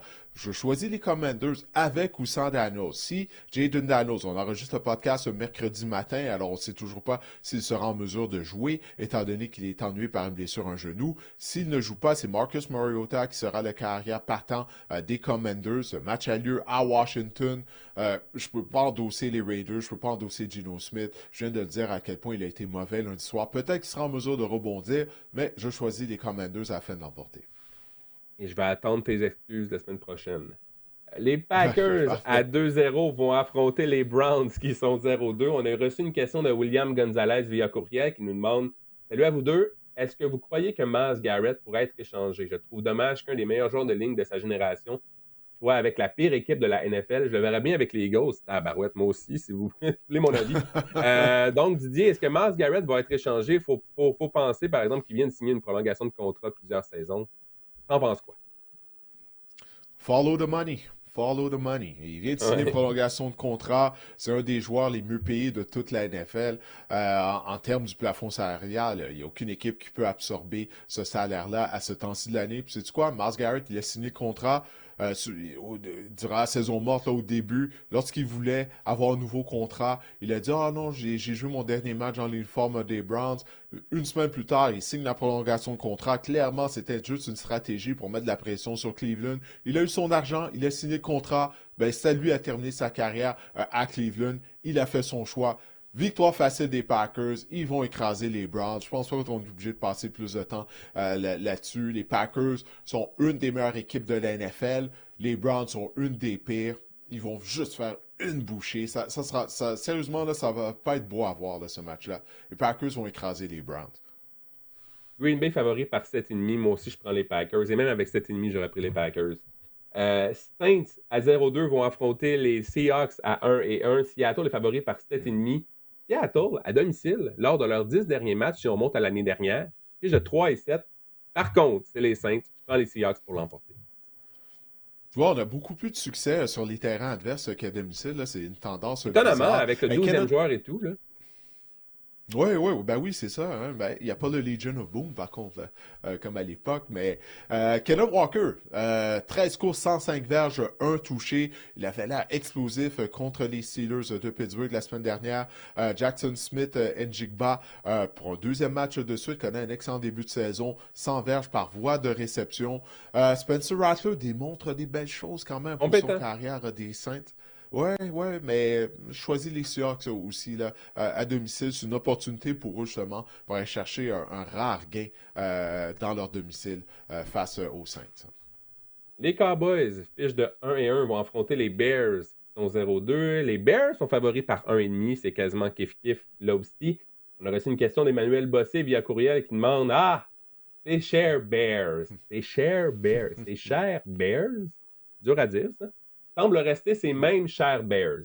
Aurions-nous pu attendre à un meilleur début de saison, en particulier de l'attaque? Il me semble que la ligne et l'attaque qui avait reçu une bonne attention durant l'entre-saison, ça ne s'est pas réglé. Didier, t'en penses quoi? Je pense qu'on va devoir attendre la deuxième moitié de la saison pour juger les Bears de Chicago, pour juger de ces changements-là qu'on a apportés durant la saison morte. Parce qu'il y a eu énormément de changements. La ligne en attaque, nouvel entraîneur-chef, nouveau coordonnateur, nouveau système, autant en attaque qu'en défense. Peut-être les Bears vont nous montrer des signes d'amélioration lors de la deuxième moitié de la saison. Là, je sais, les gens paniquent, mais il y a juste 2 matchs à jouer. Là, donc, les changements ne vont pas arriver du jour au lendemain. Il y a beaucoup de pain sur la planche du côté de Caleb Williams. C'est pas comme s'il allait se débarrasser de toutes ses mauvaises habitudes du jour au lendemain. Moi, je mets la pédale douce. Il y avait de l'espoir. Il y a des gens qui pensaient que tout allait changer de façon instantanée à Chicago. On se rend compte que ça ne sera pas le cas. Mais la plus grande déception, c'est la défense, par contre. Okay? C'est la défense de Dennis Allen, là, qui est le coordonnateur. Les Bears ont le pire différentiel de points de toute la NFL. Après 2 semaines, on est déjà moins 34, Marc-André. Moins 34. Alors, c'est une opportunité pour les Cowboys, pour Dak Prescott, de s'amuser aux dépens de la défense des Bears. Ou peut-être que ça va être l'attaque des Bears qui va connaître un bon match contre la défense des Cowboys, qui a été horrible la semaine dernière contre les Giants. Mais je choisis Dallas afin de l'emporter. Qu'est-ce qui est pire, Didier? Accorder 511 verges et 52 points aux Lions ou 406 verges et 40 points aux Giants? Je sais pas, c'est pourri d'un côté comme de l'autre, là, défensivement. Moi, je déteste regarder des mauvaises unités défensives jouer.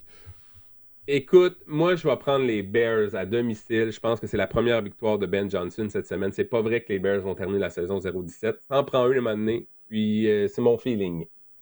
Les Chiefs à 0-2 vont affronter... Les Chiefs à 0-2 vont affronter les Giants, qui sont également 0-2. C'est le match du dimanche soir. Kansas City est favori par 6,5 au preneur au livre. Et les Giants, Didier, ce sera en fait un duel qui va nous permettre de voir le meilleur passeur, celui qui est au premier rang pour les verges par la passe en ce début de saison, Russell Wilson dans la NFL. Mais je choisis les Chiefs pour l'emporter. Je pense que le jeu au sol va devoir se mettre en marche. Je pense que les Chiefs, on ne peut pas se permettre du côté de Patrick Mahomes de commencer la saison 0-3. Ouais, moi aussi, je choisis Kansas City afin de l'emporter, mais quelle performance de Russell Wilson la semaine dernière. Écoute, c'était bombe après bombe qu'il lançait. Malik Neighbors a été tout à fait incroyable. 2 catchs spectaculaires pour des touchés. Mais c'est vraiment inquiétant du côté des Chiefs. Écoute, Patrick Mahomes, c'est leur meilleur porteur de ballon maintenant. T'sais, les receveurs sont pas intimidants du tout. Je peux pas croire que les Chiefs vont commencer 0-3. Je vais choisir Kansas City afin de l'emporter moi aussi. Même chose à propos des Giants. La ligne défensive, on en a parlé durant toute la saison morte, que ça allait être une force. Hey! Dak Prescott a reculé 52 fois. Il a tenté 52 passes. On n'a pas appliqué de pression. Ça, c'est une des grandes déceptions pour moi en termes d'unité, cette unité de la ligne défensive des Giants de New York. Mais si les Chiefs commencent 0-3, on va devoir appuyer sur le bouton de panique, surtout si on s'incline à New York contre les Giants. On a fait le tour, Didier, des matchs de la semaine numéro 3 dans la NFL. Bonne semaine à tous! Oui, bien avant de leur souhaiter bonne semaine, on va jaser Fantasy Football. Marc-André, c'est toi notre expert Fantasy Football. Les prédictions! On va jeter il va tout d'abord falloir un coup me d'œil. l'écrire. Oui. Oui. On est à égalité, mais en fait, non, c'est pas vrai. Guillaume est en tête entre nous 3. On a 23 victoires, toi et moi. Guillaume en a 24. Alors, c'est serré. Et le meneur du pool, ben, c'est Wall Gizmo. Écoute, 28 et 4. C'est des co-meneurs, les Saint Chopper. Oui, Saint Chopper, oui, donc co-meneur. 28 et 4 après Wild 2 Gizmo semaines. avait une fiche parfaite la semaine dernière, donc il a été humain cette semaine. Oui, non, c'est ça. Là. Il allait pas être 16-0 encore une fois. J'ai oublié c'est quoi sa fiche la semaine dernière. Mais peu importe. Il allait pas demeurer parfait, mais il demeure en tête toutefois. Puis on voit nos choix. On a des choix différents, comme lorsqu'on s'en est rendu compte en faisant nos prédictions. Alors, j'ai bien hâte de voir qu'est-ce que ça va donner. J'ai pris quelques paris. Alors, bien sûr, en tout cas, on verra qu'est-ce que ça donne. Mais bon, c'est un bon départ quand même. On n'est pas très loin des meneurs, des deux co-meneurs. Exactement. Alors maintenant, on va se tourner du côté du Fantasy Football. Avant d'y aller de tes recommandations pour la semaine, Marc-André, on a reçu deux questions là, portant sur le Fantasy Football. On va commencer avec la question de Samuel Tardif Robitaille. Il nous a envoyé ça via Instagram. Merci beaucoup, Samuel. Alors, qui mettre dans ma formation entre Courtland Sutton, qui va jouer contre les Colts, et Marvin Harrison, qui lui va jouer contre les Panthers? Merci, bon podcast. Ben, merci à toi, Samuel. En fait, il y a une petite erreur ici. Ça, c'était les affrontements de la semaine numéro 2. Les Colts vont être contre les Titans et les Cards vont jouer contre les 49ers. Ah, ben oui, c'est vrai. Ben oui. J'aimerais parler de Marvin Harrison parce que moi, ça m'inquiète. Je sais pas toi, Didier, mais je commence à penser que Marvin Harrison, ce ne sera pas un receveur élite dans la NFL. Ça va être un bon receveur de passe qui, dans un bon match, avec un bon plan de match, dans un bon système, peut connaître du succès. Mais je lisais un peu sur lui. Là, en Arizona, on commence à s'inquiéter dans le sens que c'est pas un gars qui crée de la séparation énormément au cours d'un match avec ses coupeurs. C'est pas un gars le plus rapide. Il a pris du poids, il a pris de la masse également durant l'entre-saison. Et Kyler Murray, c'est peut-être pas un bon fit là, avec Marvin Harrison. Kyler Murray, c'est un carrière qui adore lancer dans les zones courtes et intermédiaires. On voit ce que ça fait, l'effet que ça fait sur des gars comme Trey McBride, alors que Marvin Harrison, c'est pas un gars combatif également au point de réception, Marvin Harrison dans les zones profondes. Donc, ce que j'essaie de vous dire, c'est que je pense que Courtland Sutton, cette semaine, représente un meilleur plancher que Marvin Harrison. C'est sûr que Marvin Harrison va avoir un match exceptionnel à un moment donné, mais je pense qu'on ne peut pas se permettre de le laisser dans notre formation et penser qu'à chaque semaine, c'est un gars, on dit en anglais, on dit boom or bust. C'est tout ou rien, Marvin Harrison. Et je pense que tout dépendant où ce que vous en êtes dans votre situation, c'est quoi votre fiche? Est-ce que vous préférez un joueur qui est tout ou rien ou un gars avec un meilleur plancher? Je pense que Courtland Sutton, même s'il ne connaît pas un bon début de saison, j'insérerais Courtland Sutton dans ma formation. Oui, Marvin Harrison, souviens-toi, il n'avait pas couru de 40 verges au cadre d'évaluation de la NFL, par même durant le Pro Day des Buckeyes d'Ohio State. Et puis, il y avait déjà des questions sur justement sa rapidité. Et puis, comme tu viens de le dire, là, on ne voit pas de séparation de sa part. Puis, il n'est pas énormément ciblé non plus. Tu as reçu une autre question. Pardon? J'écoutais un podcast qui disait il manque un peu de chien en lui, un peu de hargne en lui. Et il manque un peu ce petit côté diva là, que les receveurs numéro 1 ont, qui quémandent, qui demandent de l'attention, d'avoir des ballons. Un peu ce qu'on voit de Malik Neighbors, là, qui n'est pas content chez les Giants. Il demande, on veut pas qu'un receveur soit trop diva, mais avoir ce petit côté-là, ce petit côté selfish, ce petit côté égoïste aussi, ça ne pourrait pas faire de tort à un gars comme Marvin Harrison. Moi, je pense, ça, je peux pas me prononcer là-dessus. On n'est pas dans le vestiaire, on ne côtoie pas, mais sur l'aspect physique, le manque de séparation, moi, j'en reviens à ça. C'était une question, lorsqu'il a été repêché, on n'a pas eu de chrono aux 40 verges. Pourquoi il n'a pas couru son 40 verges? C'est peut-être que lui, il sait qu'il n'aurait pas eu un beau chrono aux 40 verges. Alors, moi, c'est vraiment ça là, que je vois. Plutôt là, de dérangeant qui me porte à questionner. Est-ce que réellement il va devenir un bon receveur de passe, du moins un receveur de passe productif? Il y a Marc Aubin via courriel là, qui nous envoie une autre saison en termes de fantasy. Salut, j'ai une question pour Marc-André, l'expert du fantasy football. Je fais quoi avec Calvin Ridley? Je m'en débarrasse dans un échange où il a une réelle valeur à moyen terme. Alors, il fait quoi là? Qu'est-ce qu'on fait avec Calvin Ridley? On a vraiment affronté deux défenses impitoyables là, du côté des Titans en début de semaine. Je pense qu'il faut le garder sur notre banc, Calvin Ridley, parce qu'il a quand même été ciblé 14 fois en 2 matchs. Ciblé 21% dans l'attaque des Titans. C'est vraiment un bon chiffre. Il est 26% du temps aidé la première lecture de Cam Ward. Oui, c'est sûr que l'avènement un peu de Eli Kayou-Manor qui a obtenu également beaucoup d'attention du côté de Cam Ward. Il y a une chimie qui s'est installée. Mais je pense que Calvin Ridley, c'est sûr qu'à court terme, peut-être le garder sur votre banc, mais peut-être pas avoir une meilleure option là, on parle ici de receveur numéro 3-4, là. Même comme receveur numéro 3-4, comme flex, Calvin Ridley, c'est pas une mauvaise situation. Je sais qu'il est le receveur numéro 56 en ce moment après 2 semaines, mais je pense qu'il y a de meilleurs jours qui s'en viennent pour Calvin Ridley. Il est talentueux. On le garde sur notre banc. Et si possible, sinon, ça peut être vraiment une option peut-être un peu désespérée en termes de... Alors maintenant, Marc-André, le moment est venu que tu nous dévoiles tes recommandations, les joueurs à faire jouer ou les joueurs à clouer au banc. Comme à l'habitude, on commence avec la position de quart arrière. Il y a Dak Prescott qui a vraiment une confrontation qui semble être avantageuse cette semaine. Exactement. La semaine dernière, quart numéro 7, lors de la semaine numéro 2, dans ce feu d'artifice, ce feu roulant contre les Giants, 361 verges, 2 passes de toucher.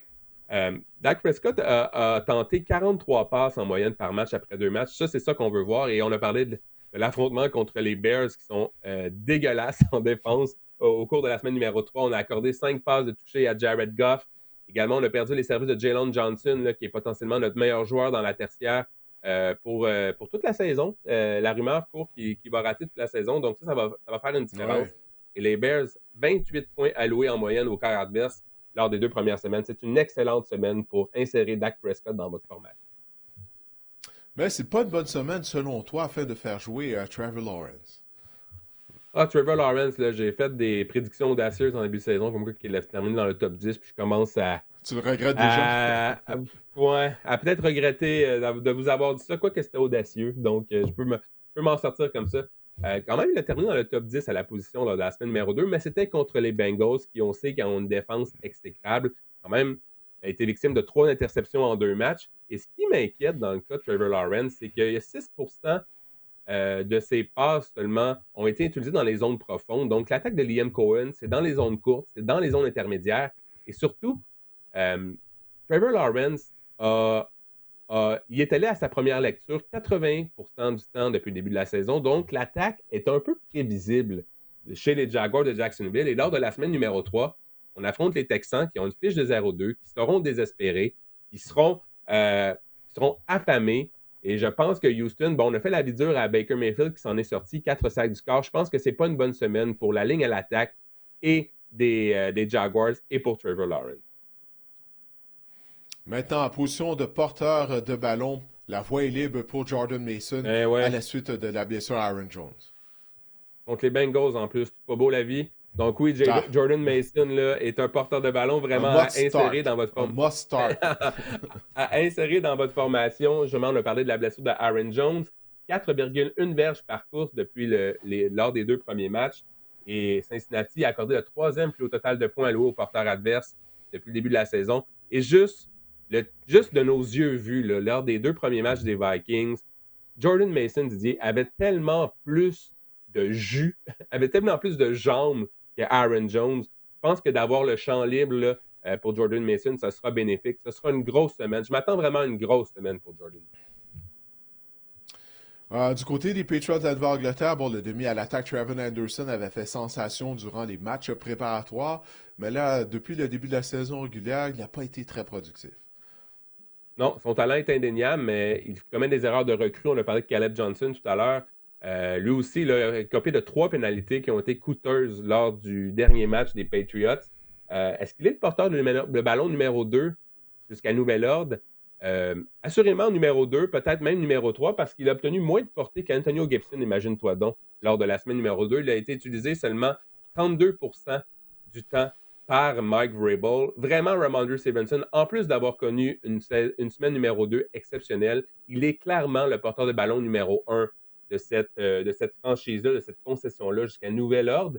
On affronte les Steelers, par exemple, lors de la semaine numéro 3. Ça aurait été un bon affrontement pour Trevor Anderson. Si vous avez une meilleure option, c'est peut-être de le garder sur votre banc parce que je pense qu'il va le prendre contrôle du champ arrière des passes à un moment ou à un autre dans la saison. Mais même si l'affrontement est avantageux, je pense que je laisserai toute la place à Ramondre Stevenson qui devient un porteur de ballon numéro 2 d'une formation fantasy. On saute maintenant vers la position de receveur de passe. Rome Odunze, c'est un des rares points positifs du côté des Bears de Chicago depuis le début de la saison. Il échappe des ballons, Rome Odunze, mais il en attrape beaucoup aussi également. On se rend compte que c'est la cible de choix de Caleb Williams en ce moment. En fait, il a 3 touchés à ses 2 premiers matchs. En fait, il a tous les touchés par la passe des Bears.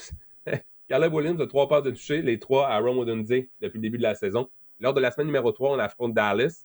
Évidemment, Dallas, on se demande quelle défense va se pointer, Didier, cette semaine. Celle qui a accordé 74 points fantasy aux receveurs des Giants ou celle qui a muselé le duo Devontae Smith et AJ Brown à 15 points fantasy au total. J'ai bien hâte de voir, mais je pense que Rome Odunze va encore une fois être utilisé à bon escient cette semaine par Caleb Williams. Il est à insérer dans votre formation. Alors, on a parlé des Browns de Cleveland un peu plus tôt. Il n'y a rien qui fonctionne du côté de l'attaque. Puis ça a fait en sorte que ça a des répercussions en termes de fantasy football du côté de Jerry Jeudy. Joe Flacco a tenté 90 passes depuis le début de la saison en deux semaines. On aime ça voir ça au niveau fantasy. C'est ça qui arrive quand tu tires de l'arrière. Mais ça, on aime ça voir ça, sauf que ça s'est traduit seulement par 2 touchés et 3 interceptions. Donc ça, c'est moins efficace du côté de Joe Flacco. Jerry Jeudy, oui, 11,7 points fantasy en 2 matchs. Il possède un certain plancher en ce moment, mais là, lors de la semaine numéro 3 contre les Packers, même Cedric Tillman, s'il vous plaît, assoyez tous vos Browns. Green Bay, 8 sacs en 2 rencontres. Je pense que Joe Flacco va passer un mauvais quart d'heure. Assoyez Jerry Jeudy, s'il vous plaît. Maintenant, chez les ailiers rapprochés, Juwan Johnson des Saints de Nouvelle-Orléans, il a réussi un catch tout à fait spectaculaire pour un toucher. Alors, selon toi, il doit être inséré dans la formation partante. On a parlé tout à l'heure que Spencer Rattler, finalement, il est compétent dans l'attaque de Kellen Moore. Ça, c'est intéressant. Juwan Johnson est vraiment à insérer là, dans votre formation. Pourquoi? Parce qu'il est ciblé en moyenne 10 fois par match depuis le début de la saison. Et là, les cheveux. Ouais, ses cheveux sont différents maintenant, toutefois. Donc, il a terminé 2 fois dans le top 5 à la position lors des 2 premières semaines, quand il a terminé 4e et au premier rang. Il est 26% du temps par Spencer Rattler. On se rend compte qu'il est la soupape de sécurité de Spencer Rattler. Et lors de la semaine numéro 3, on affronte les Seahawks, qui ont accordé le plus haut total de points aux délais rapprochés après 2 semaines. C'est surtout dû en grande partie à la première semaine où George Kittle et Tongus là, ont inscrit des touchés pour des alliés rapprochés, mais quand même, Juwan Johnson, si tu es ciblé 10 fois par match, si tu as donné un allié rapproché, mais tu es un joueur que tu dois absolument insérer dans ta formation semaine après. Et Evan Ingram, étant des Broncos de Denver, on croyait qu'il allait être ciblé souvent. Sean Payton avait des bons mots sur lui à son sujet lors du camp d'entraînement, mais là, c'est pas vraiment ce qui s'est produit depuis le début de la saison. Le Joker, hein, qu'on disait de l'attaque de Sean Payton. Je sais pas, on le voyait pas à tous les épisodes dans Batman, le Joker, mais c'est un peu ça aussi, je pense. On l'a pas vu encore cette année, là. Ciblé 6 fois, 4 réceptions en 2 matchs. Écoute, Adam Trautman a joué plus de jeux que lui lors de la semaine numéro 2. C'est pour vous dire à quel point Evan Ingram, je ne sais pas ce qui se passe.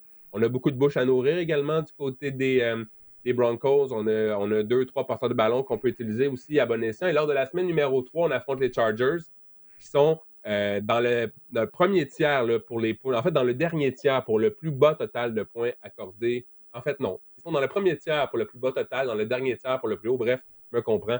Et ils sont quand même excellents quand même en ce début de saison face aux alliés rapprochés adverses, Didier.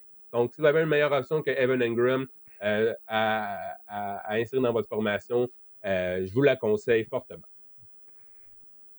Bon, ben parfait, Marc-André. On a fait le tour. Alors, merci pour tes recommandations Fantasy Football. On verra au cours de la 3e semaine d'activité. Ben, c'est ça. Si les joueurs que tu as recommandés seront productifs.